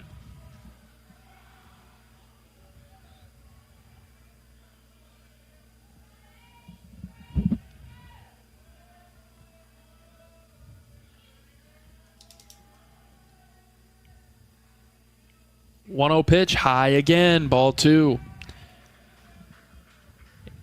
The rain is just a sprinkle at this point. It's not a downpour or anything. I don't think the ball is being affected. We'll have a mound visit from Iowa pitching coach Sean McGrath in the meantime. When corn grows fuel, Iowans win. Ethanol is a renewable fuel that's better for our environment, our health, and our wallets. Share your winning moments using hashtag IowansWin, and you could win even more from Iowa corn. What do you suspect this conversation is like out on the mound right now, John? I've never been a Greek god of an athlete, so I'm not sure what you say. Sure. What you say to it. But I think it's, don't rush yourself. I know Brody likes to work fast when things are good. He works fast. There are times where, maybe when things aren't good, he works fast, but not in a positive way. He still needs to go through his process, focus in, obviously. As he did with Madliak, he can throw the strikes and can get it done. Just needs to stay locked in here and be careful here. This is a guy that's got a little bit of pop and certainly a free swinger. And a hitter's count for him now, 2-0. The pitch from Brecht in there for a strike. Norton frustrated because Brody dotted him with a breaking ball. Yeah, he gave him the slider outside part of the plate. I don't think that's a pitch Madliak could have pulled out because it was on the outside part, but buckled his knees anyway. 2-1 pitch from Brody. Swing and a miss. 2-2 now for Norton. Gave it to him again. This time he got it better located, and free swinging Norton went right over the top of it. 2 on with 1 out. Bottom 3, Iowa 2, Jacksonville State nothing. Same pitch. Go for it. Here's the 2-2.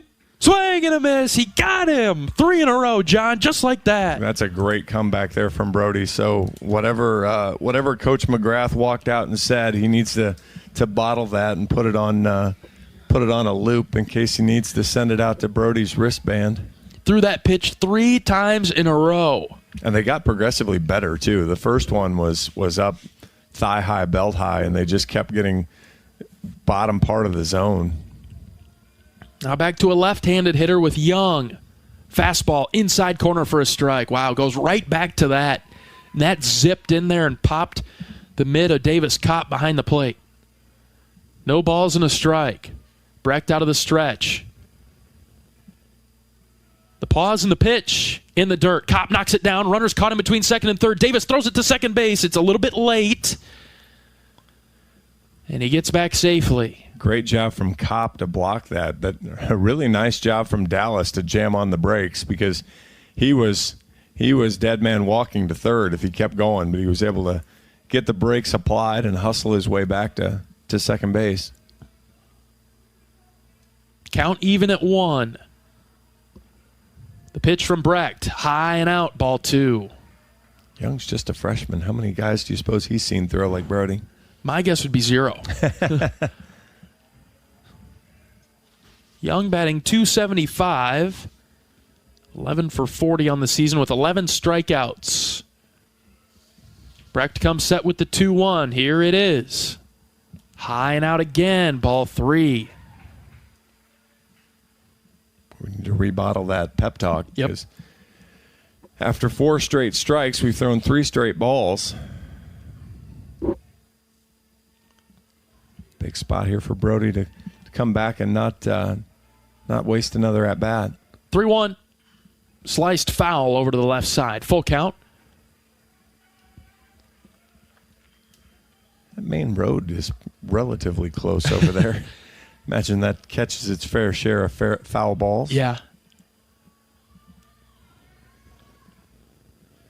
See what Brecht has here for the full count pitch. Runners will be going. Here it comes. Line into left. Peterson is over. He's got it. Dropped down, caught it right in front of his shins as it was a sinking liner out to Peterson. And that ball just sliced out to left field, just kind of kept working down and away from Petey, but he was right there, made the catch. We're through 3 at Rudy Abbott Field. Iowa 2, Jacksonville State nothing. Back after this is Hawkeye Baseball from Learfield. How do you become America's best-selling brand? Let's break it down. Innovative tech means smarter and safer driving. Intelligent all-wheel drive will keep you ready for anything. And built Ford tough trucks will always get the job done. Plus, come into your local Ford store today and get super low APR financing, big cash back, and great lease offers on Ford's full line of cars, trucks, and SUVs. That's Ford, and that's how you become America's best-selling brand. Sales claim based on calendar year sales. Hi, Chef Grunder. Let's dive right into the machine shed. Fridays here mean all you care to have fried or broiled North Atlantic cod. Or try our bone-in seasoned catfish, lightly fried. More of a salmon lover? Choose between the machine shed's white wine sauce or apple bourbon glaze. Our sautéed savory shrimp will satisfy your taste buds with Old Bay seasoning and Asiago cheese. Join us this Friday for seafood worth savoring at the Shed. Iowa 80 and Hickman Road, Urbandale, and Iowa 80 Northwest Boulevard, Davenport.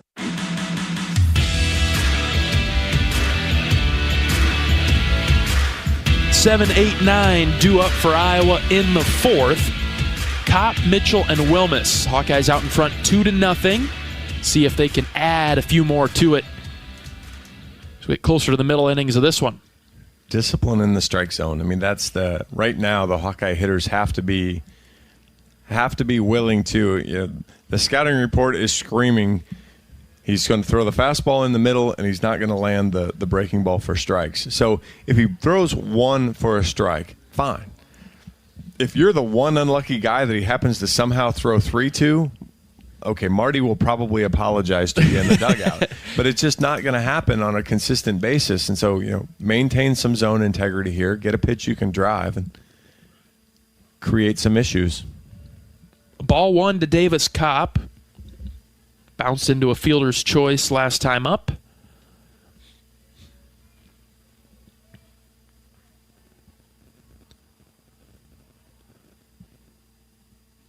One-0 is a strike at the knees, probably the outside corner as well. 1-1. We hear often about dominate the zone, and you think about the pitching staff and how they need to dominate the zone. But same can be applied for the hitters as well. Well, exactly, and you saw 1-1. Kopp sends a chopper to second base. Fielded on 2 bounces, thrown over to first, 1 down. You saw Ole Miss hitters dominate the zone against Iowa relievers. Iowa relievers, for the most part, weren't spraying it all over the place. They were throwing decent pitches, but Ole Miss showed a ton of plate discipline, refused to swing at anything that was kind of breaking out of the zone, and forced Iowa to throw that ball for a called strike, and they just weren't getting enough of those calls. And that's kind of the idea that Iowa hitters need to take Ooh, just misses high. And again, that's not to say, hey, don't go up there and be aggressive and be ready to go, but there's still an idea of looking for it in a spot and understanding what the scouting report says to you. Mitchell is the batter for Iowa, standing in from the left side. Ground ball up the middle. Shortstop Johnson has it. He'll get the speedy Mitchell at first base, 2 down. Because right now, Morse has done a nice job. Neither ball, actually none of the 3 balls that Iowa's hit have been particularly hard against him. Just kind of soft ground balls here and there. And so actually all 4, because he got the force out at third too. Yeah, so a lot of ground balls by Iowa so far. So he's doing a good job working down in the zone, and Iowa's doing not a great job of chasing some of those balls down in the zone and just pounding them into the turf. Ben Wilmus takes ball 1 low and out. Wilmus struck out in the second. Iowa 2-0 in the fourth. 3 hits for the Hawkeyes compared to 1 for the Gamecocks. Here's the 1-0. Ground ball foul over to Mitch Bowe at third. Talked with Coach Heler pregame about his absence from the third base coach's box. We finally got around to that question, John. We've been meaning to ask it. Finally asked the question. With the new pitch clock, basically, the timer, that sort of pushed Coach Heler back into the dugout. Here's Wilmus driving this one to left field. Left fielder going back, and it will be caught right in front of the track. That's a long way out there. 375, 403 to dead center. And that one, Wilmus gave it a ride, but didn't reach the destination that he was looking for. Caught for the third out. Iowa goes down 1-2-3 in the fourth. Brody Brecht back out there for the bottom half of the inning. Hawks up 2-0. This is Iowa baseball from Learfield. At MidAmerican Energy, our 1.6 million customers depend on our energy 24/7. That's why we work 24/7 to deliver the safe, reliable energy you need. To keep our 99.9% reliability record, we're enhancing our technology, improving resiliency, and investing in critical infrastructure. We're generating power from all available resources to cover any increases in demand. And we're innovating to ensure you always have the energy you need. MidAmerican Energy, obsessively, relentlessly at your service. Hi, it's your friend, social media. You know, where I showcase the cool life of sports stars and friends. But don't fall for the editing and good lighting, because we all have struggles and challenges, like with alcohol or drug use, gambling, or our mental health. You know, talking about it is a sign of strength. Maybe you don't know who to talk to? Your Life Iowa can give you resources or treatment options. Get free 24/7 confidential support. Call, text, or chat online at yourlifeiowa.org. A message from Iowa HHS.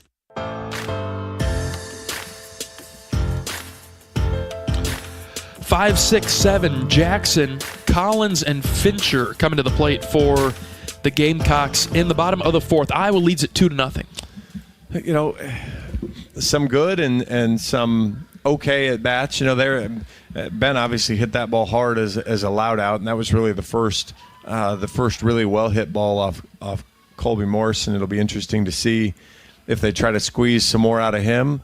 He's thrown an inning in 2/3, but it's been really sharp. Fastball high from Brecht to start Jackson's at bat.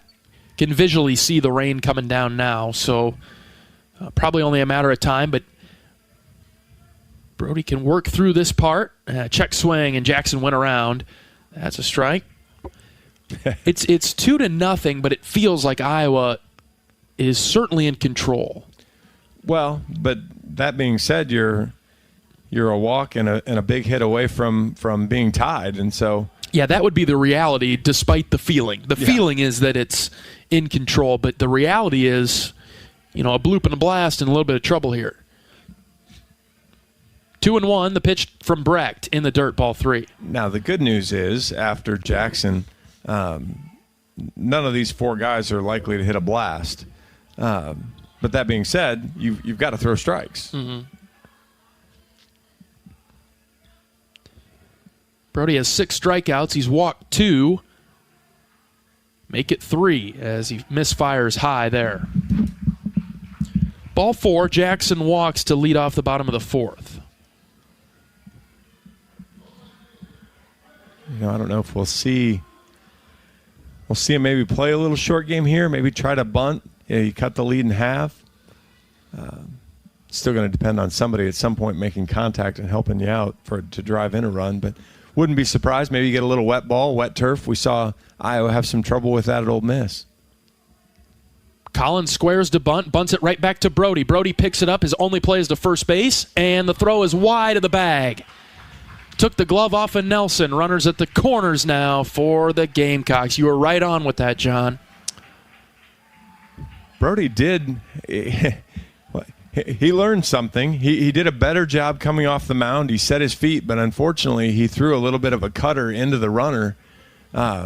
Drove Andy Nelson right back into the runner. Probably lucky he didn't kill Collins with that, but and really could have hurt Andy as well with on the glove side there. So now you're in a bind. Yep. Now you need the strikeout version with Fincher in the box. Runner takes off. Pitch is low. Throw down goes high, and Mitchell snags it. Runner came off the bag. Oh, they called him safe at second. Some guys in the Hawkeye dugout calling for a review, but none of the important guys in the Hawkeye dugout are calling for a review. Brody's got to settle in here. 1 ball, no strikes. Nobody out. Runners at second and third for the Gamecocks. 1-0 pitch to Fincher. In the dirt, ball 2. Fincher is 0 for 1 today with a strikeout. 18 at bats. He's got 10 strikeouts.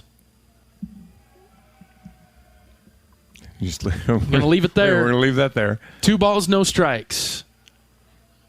Brecht ready. The pitch. Swing and a miss. Tardy on the fastball.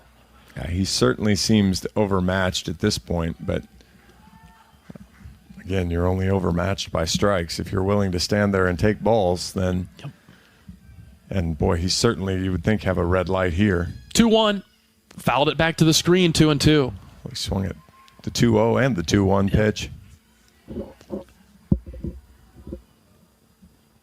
I think you go right back to it. I don't know that you need to throw that slider. Yeah, I don't think he's got any chance of catching up to your fastball. So Brecht ready with the 2-2. Here it comes. Check swing on the slider. We're both wrong, John, but the outcome is correct. A strikeout, 1 down. He has no chance of hitting a slider that's a foot and a half outside either. And I think he was going, okay, he's going to try to gas me up again, and Brody crossed him up enough that couldn't get a piece of it. But again, not out of the just a single is going to tie the game here, so you still have to make sure you come back and keep battling here and get this out. This is Hank Smith, struck out in the second. First pitch from Brecht. Squared to bunt, pulled it back, called a strike at the knees. Might have fooled the umpire a little bit there. That looked a little low. But when he squared it around, he kind of changed the profile a little bit. 2 in scoring position with 1 out. The pitch from Brody. Swing and a miss.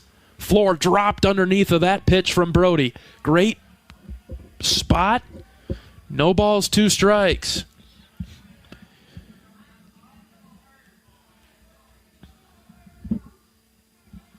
Kopp flashes the signs. Here comes the 0-2 from Brecht. Outside, ball 1. Tried to drop that backdoor slider. You were queuing up, came in the back door without even knocking, but didn't get all the way to the doorstep. Brecht set with the 1-2. Called third strike at the knees. What a pitch from Brecht. Wow. That was a fastball inside and low. Rain might have been in the umpire's eyes, but Hawkeyes will take it right now. And again, still not out of the woods. 2 outs closer than they were a little bit ago, but need to finish up Michael Dallas here, who walked on 4 pitches his last at bat. Back-to-back strikeouts for Brecht. He's up to 8. Still those runners at second and third. 2 outs, 2-0 Iowa, bottom 4. First pitch from Brecht. Just outside with the slider. Did not get Dallas to commit to it. Got his hands going a bit, but stayed put. I'm not even sure Dallas needed to take a bat up there right now. He's not going to swing at these first couple pitches. 1-0. Swing and a miss, 1-1. I was trying to reverse whammy there. Implement the jinx. Implementing the reverse announcer jinx there. That was pure heat of here. I don't think you can hit it. Brody was right on that one. Too good from Brecht so far. 1 ball, 1 strike. Right down the middle. Called strike 1 and 2. That was more of what the approach I expected was going to be. Of hey, I can't do anything with that anyway. And now I think you throw the slider away and just have him spin himself into the ground. 1 ball, 2 strikes, 2 outs. The pitch from Brecht. Swing and a miss. You called it, John, and he got him. 3 strikeouts in a row. Brecht up to 9, and the Gamecocks leave 2 in scoring position. Beautiful comeback there for Brody. And pitch count is okay at 72. We'll see how long we can keep going. And good job cleaning that inning up. Iowa keeps Jacksonville State off the scoreboard. 2-0 Hawks as we head to the 5th. This is Iowa Baseball from Learfield. Even the simplest act can set a chain of good in motion. Like choosing Delta Dental of Iowa for your dental and vision insurance. Because we invest in your community.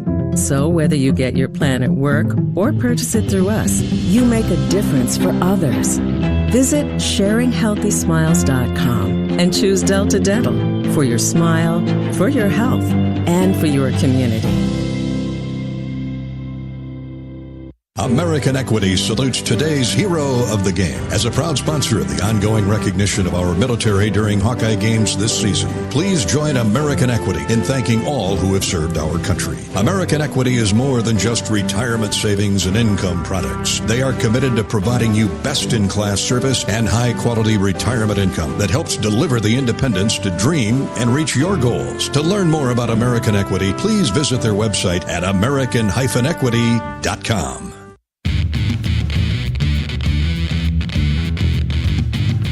Iowa leads Jacksonville State 2-0 in the 5th. The Hawkeyes will have the top of the order coming up.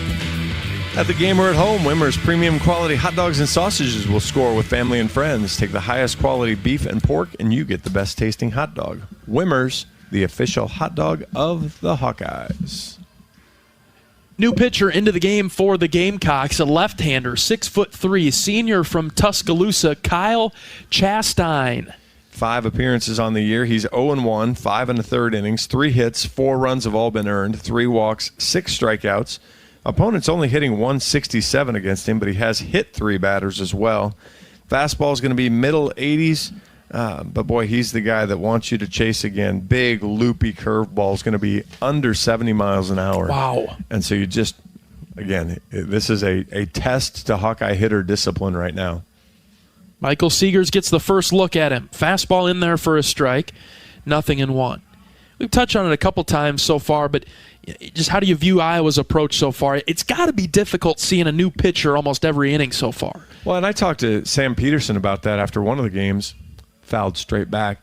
And he talked about, because I think it was Wichita State that was kind of rattling pitchers in and out there real quick. No, maybe whichever game it was, it was, there's guys where he's looking at the scouting report book and he never sees the pitcher. So, you're just constantly making a change and an adjustment and trying to get wound up for a guy, and then you don't see him. 0-2 to Seegers, bounces in front of the plate, ball 1. Yeah, that ball was 56 feet, 55 feet. Had enough room to bounce up and hit the catcher in the mask. How about that? Exactly. 1 ball, 2 strikes. Seegers 0 for 2 today with a couple of ground outs to the middle infield. 1-2 pitch. High, check swing. Did he go? He did not. Very close. 2-2. Very close. Might have got a friendly look there after not getting very many friendly ones the past week or two. So we've got a pretty good angle at it here. Yeah. Where we are sitting kind of just off first base side of home plate. 2-2. Michael got a piece of it and sent it back to the pad.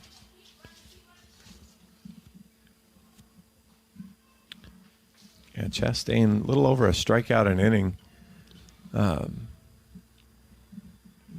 But not overpowering stuff. It's just trying to stay with and see that breaking ball. The 2-2 popped up right side. This will get out of play. Another foul ball. Yeah, the difference in pitches is so extreme. You see that that breaking ball, you just got to hold, and then let it fly, right? Well, and then just the movement on it.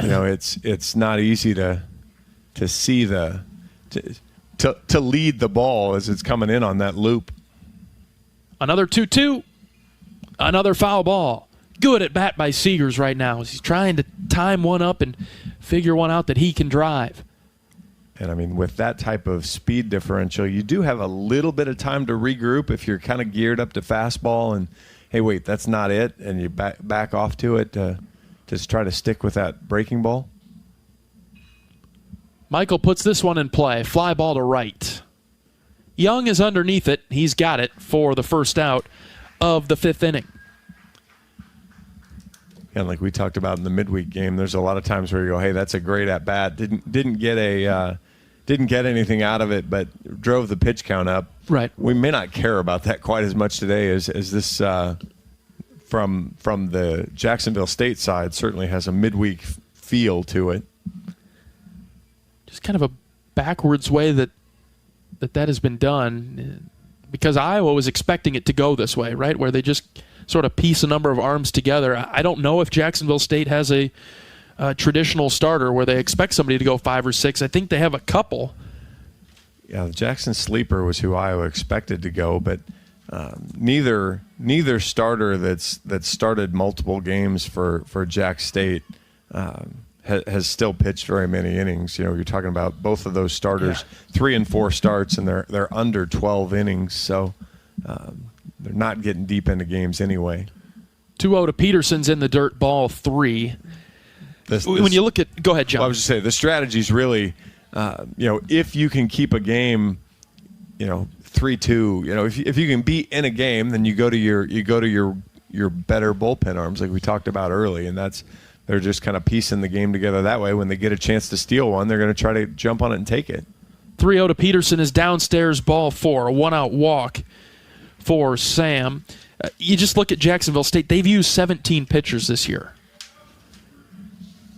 17. I don't think Iowa's is that high.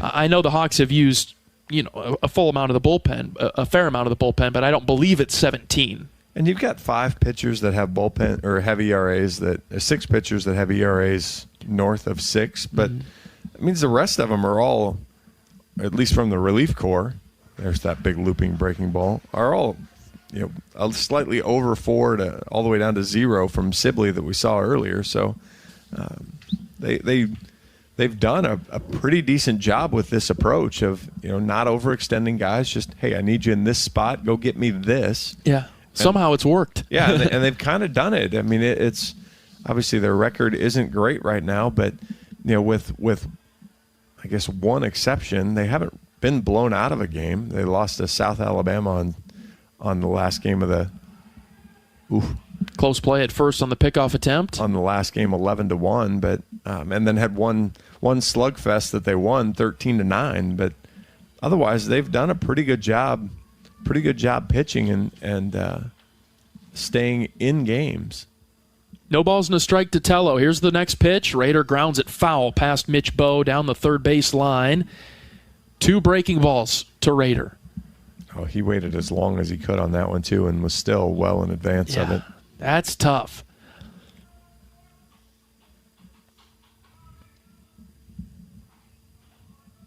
Could be open for anything now. I still think everything is spin, and you just have to be willing to fight off a fastball. Rader drives this to center. Center fielder Fincher's moving back in front of the track. He'll make the catch for the second out. Rader gave it a ride. Yeah, both of the 2 really well-hit balls from Iowa, from Wilmus and from Tello there. You're kind of in that cone in the middle of the field, and it's not a day where the ball's going to travel. The flag is just completely down. There's enough moisture in the air. The ball's not going to go anywhere extra for you. Yeah. Brings up the designated hitter, Reese Moore. He's 0 for 1 today. Was hit by a pitch his last time up. Peterson at first base with 2 outs. Top 5, Iowa 2-0. I'll check on Sam. Sam's done a nice job. He's got a pretty good read on this pickoff move from Chastain. He had another stolen base earlier in the game. Good snap throw there. Yeah, much quicker move that time.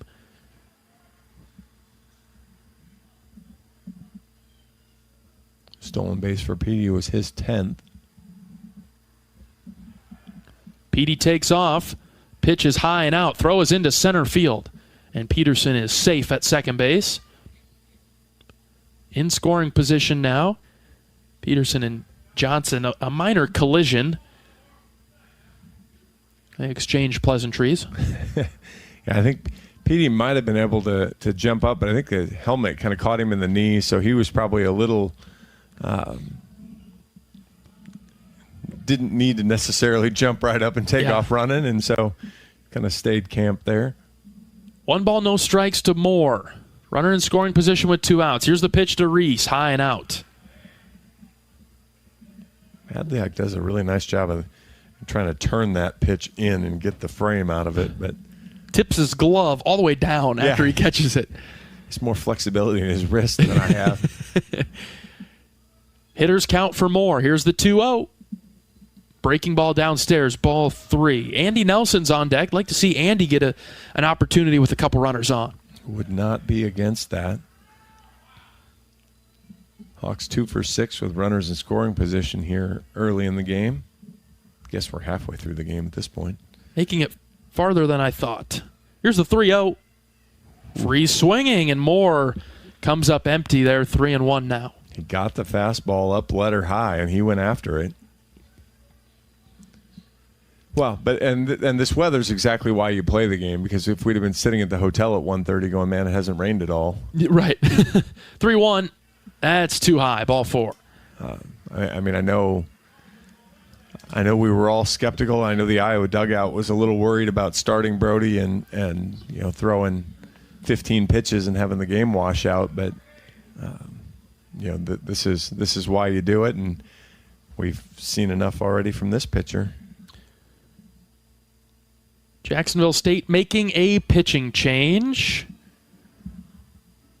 And they'll make a call to the bullpen in the top of the 5th. 2 on for Andy Nelson. 2 outs in the inning. Iowa leading 2-0. We're back after this pitching change break. This is Hawkeye Baseball from Learfield. Does your company attire make you feel like you're always fourth and long? It's time for a change. Hand the ball off to Authentic Brand and watch your team transform into MVPs. On game days, our team dresses like champions in Authentic Brand. Ensure that your company's reputation remains untarnished by using nothing but the label specifically designed to display your company's identity. Ask your supplier for Authentic Brand products and see for yourself why it's more than just a label. It's a statement. Feel the excitement as NASCAR returns to the Iowa Speedway with Powerball and the Iowa Lottery. Just add the double play bonus to your Powerball ticket for $1, then enter it in the VIP club, and you could win tickets to the sold-out NASCAR race or other exclusive race weekend prizes. Feel the power of NASCAR and double play today. Woo-hoo! See complete rules and details at ialottery.com/VIP.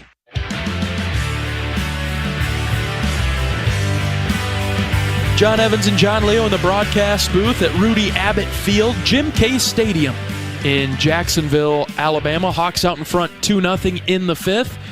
The Gamecocks making a pitching change. They'll go with the 6'5" right-hander Russell Derbyshire. Derbyshire's 0 for 1 on the year, 4 appearances with 1 start. He's one of those guys that's gotten knocked around a little bit. 10.12 ERA, 8 innings, which actually is one of the most for the non-starters. 11 hits, 10 runs, 9 of which were earned, 7 walks, 3 strikeouts. Opponents hitting him at .379. Couple hit batters. His fastball is going to get up there right around 90. He's going to throw the slider and the change. As you mentioned, he's got a little bit of a hitch in the delivery, so it's like a pause, and so that 90 miles an hour might get on you a little quick, but as you can tell from the stats, he's going to need Hawkeye hitters to chase again to be effective. 2 on for Andy Nelson and 2 outs. First pitch, outside, ball 1. This is a herky-jerky motion as he brings it home. Yeah, no rhythm. He's got, which as a hitter can be really difficult because you're used to kind of getting into your own flow, and you got to kind of see when to Nelson sends one off the third baseman's glove. They're going to wave Petey. He slips, but he will score. And Peterson makes it 3-0 after Nelson sent a hard chopper to third. It was a diving attempt by Norton, and it kicked off his glove into foul territory. 3-0 Hawks in the fifth. Yeah, that had enough hook on it. I'm sure that'll be a hit right down the line. So nice job from Andy to... You don't have to get hot to stay hot. And so that's a good job from him to drive in a run, keep the Hawks going the right way. And am I seeing it correctly? Is it really starting to rain harder at this point? Rain's really coming down now. So let's see if we can finish the top of the inning and come back tomorrow with Jack Whitlock. Yeah, sure. Here in Savory. Kyle Huckstorf is the Iowa batter. Fastball low and out. Really splashing down off the lights in left field. You could see it. The panels holding up the lights. 1-0 pitch to Huck. Line drive, base hit into right. This one got to the right fielder quickly. They're going to wave the runner. Here comes Reese Moore. He'll score. 4-0 Hawks. Huck caught in between first and second. He's trying to get to second, and Kyle's thrown out at second base. But the run does score.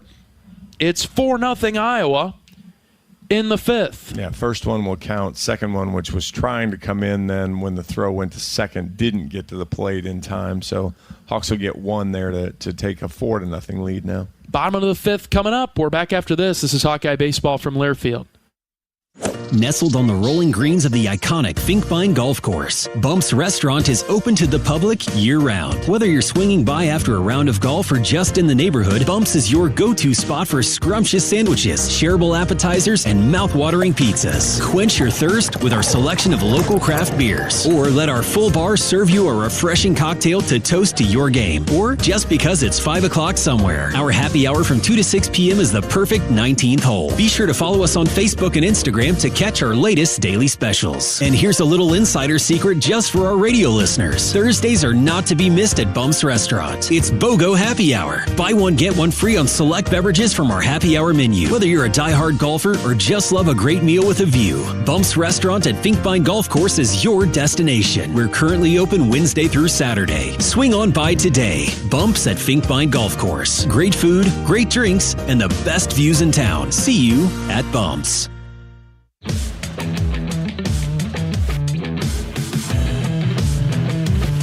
4-0 Iowa in the bottom of the fifth. Just saw a big lightning strike. And I don't know that we'll get the bottom of the fifth started. Rain coming down. Anybody see it? I think we just sold the umpire that was a light flicker, but it was a light flick.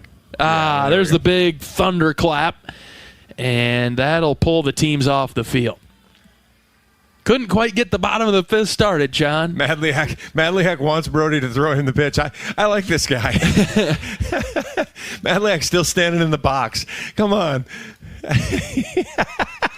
Brody flips it into him. That's a little fun game. All right, Iowa's headed to the dugout. 4-0 Iowa in the bottom of the fifth.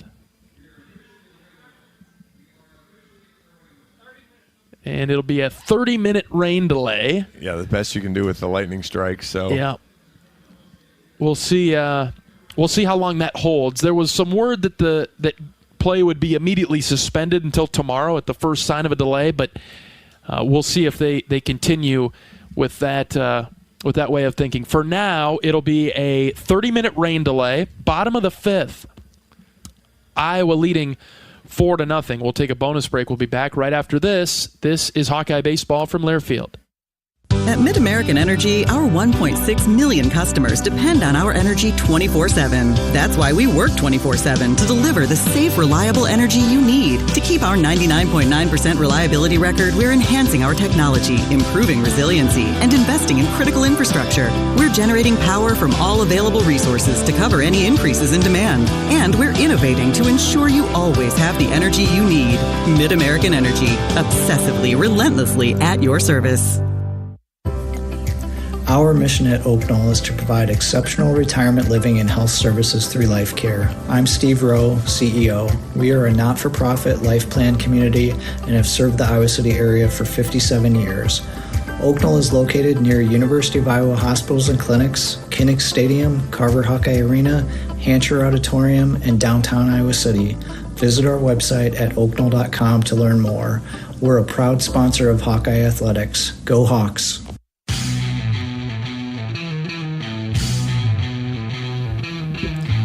Bottom of the fifth inning in Jacksonville, Alabama. Iowa leading the Gamecocks 4-0. And a big lightning strike stopped play. And so we're just kind of in a holding pattern here. We won't officially go into our rain delay portion of the broadcast quite yet. Just going to see how things unfold here if they stick to the 30-minute rain delay. But I have a feeling, as we've talked about a number of times on the broadcast, when it starts raining here today with the thunderstorms that are coming, it's going to stay this way for a number of hours. It certainly looked that way. I mean, we were probably pretty fortunate to get an hour and 40 minutes almost of game in. So, from a Hawkeye perspective, getting 4.5 innings in was maybe better than what you anticipated. This kind of fell to what one of the weather sites said, and that's the way it is. The Hawks did a good job, jumped out on top. At least got the 4-0 lead and kind of did that part that they needed to get done.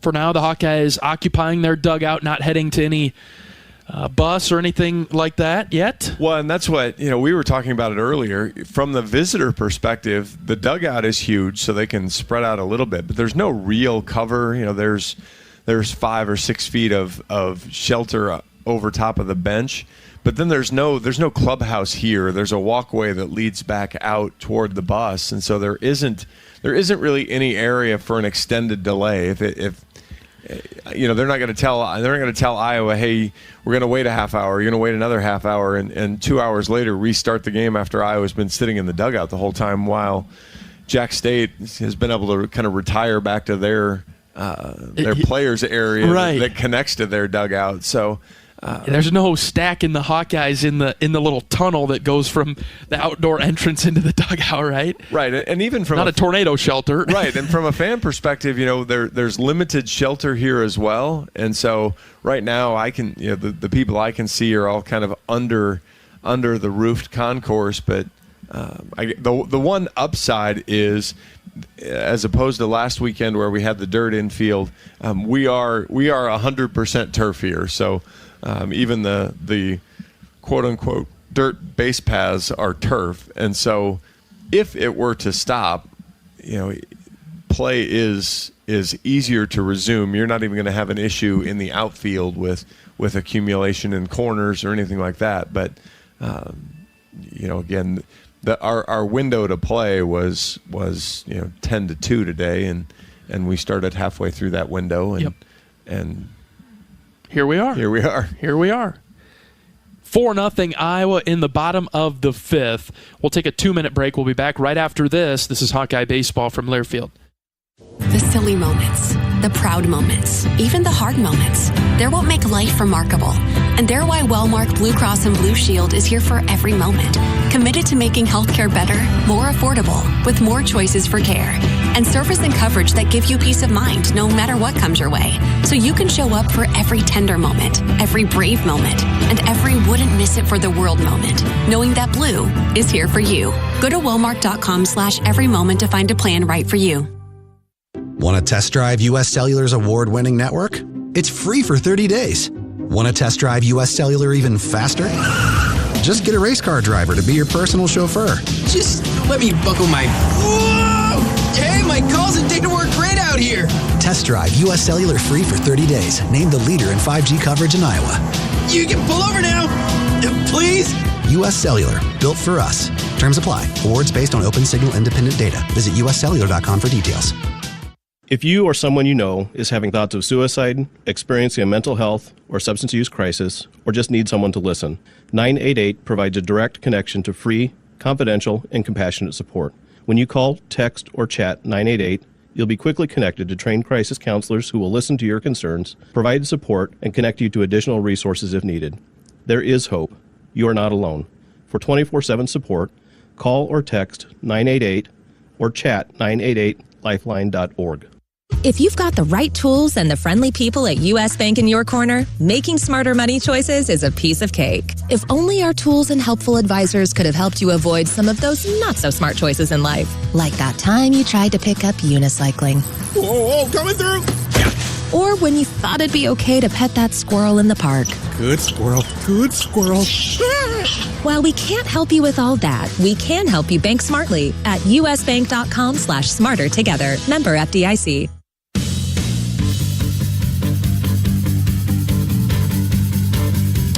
John Evans and John Leo in the broadcast booth at Rudy Abbott Field in Jacksonville, Alabama. A weather delay in northern Alabama. Iowa up 4-0 in the bottom of the fifth. Brody Brecht was out on the mound throwing his final warm-up pitches to get us started in the bottom of the fifth, and then lightning pulled the teams off the field.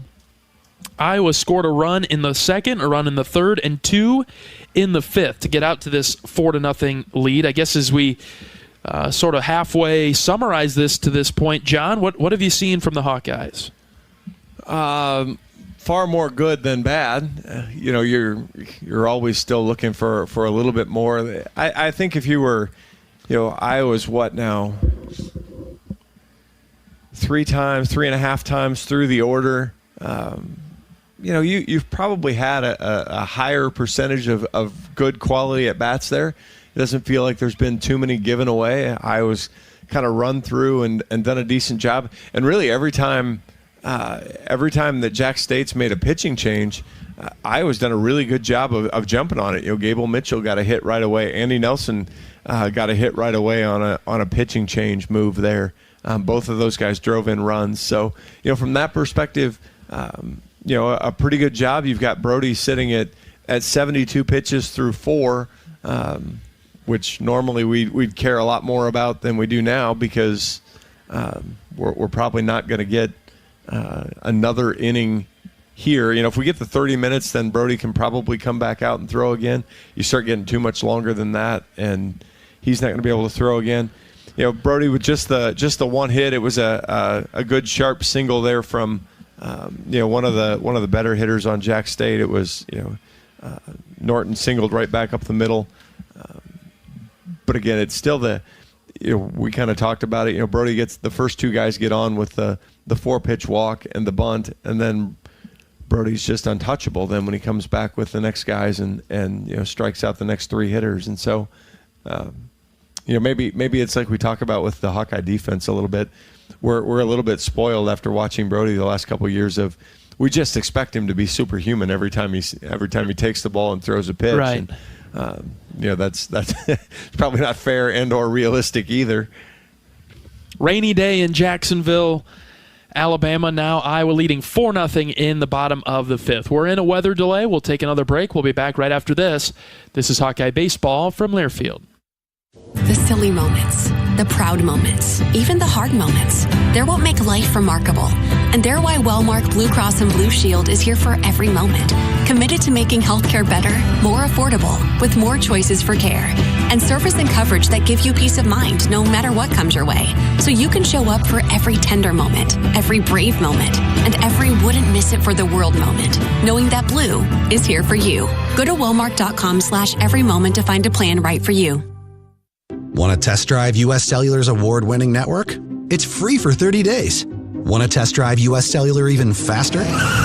Just get a race car driver to be your personal chauffeur. Just let me buckle my... Whoa! Hey, my calls and data work great out here. Test drive U.S. Cellular free for 30 days. Named the leader in 5G coverage in Iowa. You can pull over now. Please? U.S. Cellular. Built for us. Terms apply. Awards based on open signal independent data. Visit uscellular.com for details.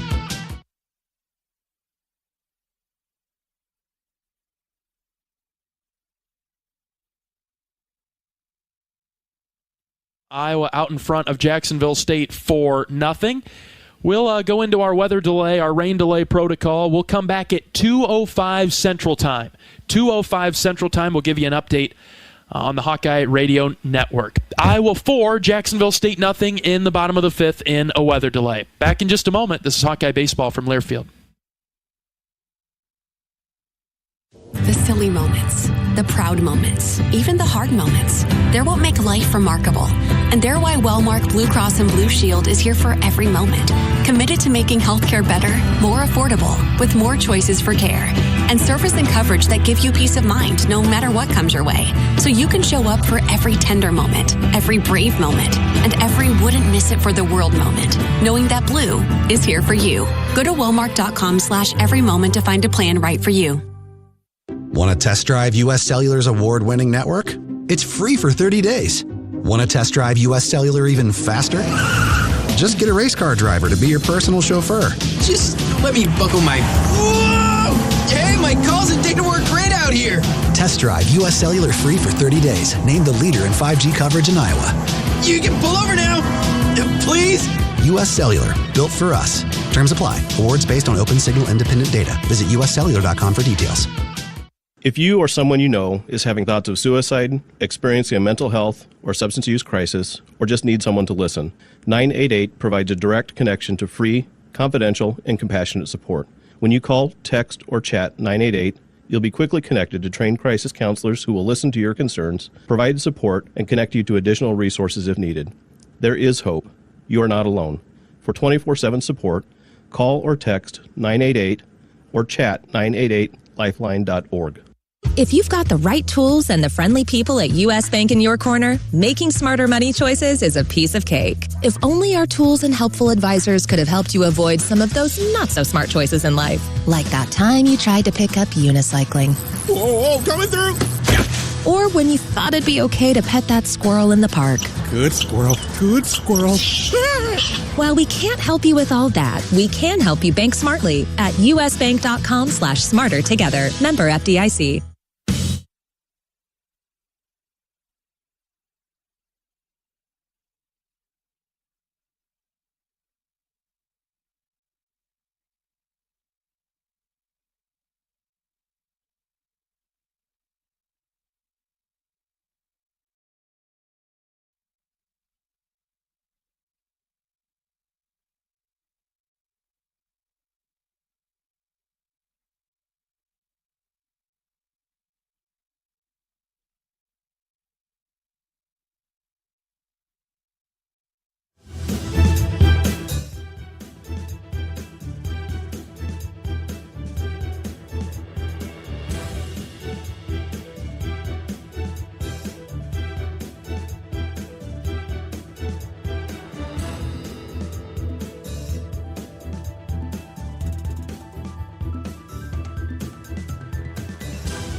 Alabama, Iowa, and Jacksonville State in a weather delay in the bottom of the 5th inning. Iowa out in front 4-0 and still in the weather delay. The lightning strike came at 1:45 Central Time, so the soonest that we could play is at 2:15.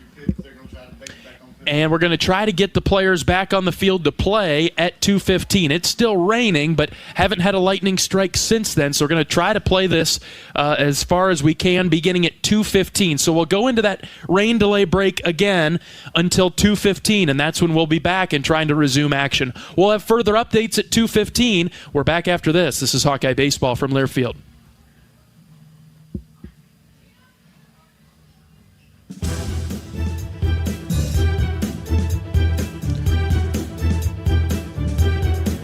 Okay, I'll be right back.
Well, welcome back to the broadcast booth in Jacksonville, Alabama. Play has been suspended, postponed until tomorrow.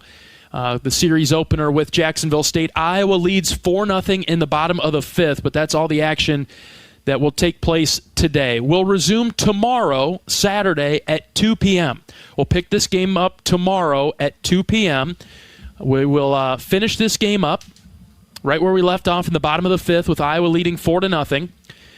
And then at the conclusion of the game, we'll wait 45 minutes and then start game 2 of the series. So it'll be kind of like a doubleheader tomorrow. We'll finish this game and then play the entirety of the second game tomorrow afternoon. So the broadcast will start maybe a couple minutes before 2 o'clock. We'll have our full details, especially on the Twitter account, the UI Baseball Twitter account. You can follow John Evans at John E. Golf. You can follow myself at John Leo 38 for those details that we'll be sure to get out when they get ironed out. But for now, that's all we'll do today. 4-0 Iowa in the bottom of the fifth. Play suspended due to rain. We'll pick things up tomorrow at 2 p.m., and we'll finish this game and then play game number 2. Sounds like fun. All right. Let's do it. Thanks for listening to Hawkeye Baseball today. We'll talk to you tomorrow afternoon. Every day's a great day to be a Hawkeye. Some are just a little bit better than others, right? All right. So long, everybody. We'll talk to you tomorrow at 2 p.m. Hawkeye Baseball has been brought to you by Hy-Vee. Score big savings with the new Hy-Vee Perks membership. University of Iowa Healthcare. Changing medicine, changing lives. Oak Knoll Retirement Community. Homewood Suites and Home 2. Hawk fans, experience your home away from home at Coralville's finest all-suite hotels. Iowa Corn. You might think Iowa just grows corn, but the truth is, corn grows Iowa. Brought to you by Iowa's corn farmers of the Iowa Corn Growers Association and the Iowa Corn Promotion Board.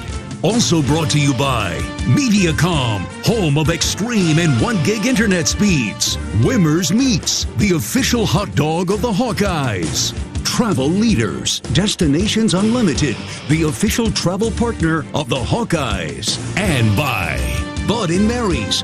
There's no THC cap on Iowa medical cannabis, and getting a card is fast and easy online. Get your medical card today. Visit budmary.com. The preceding has been a Learfield presentation on the Hawkeye Sports Network.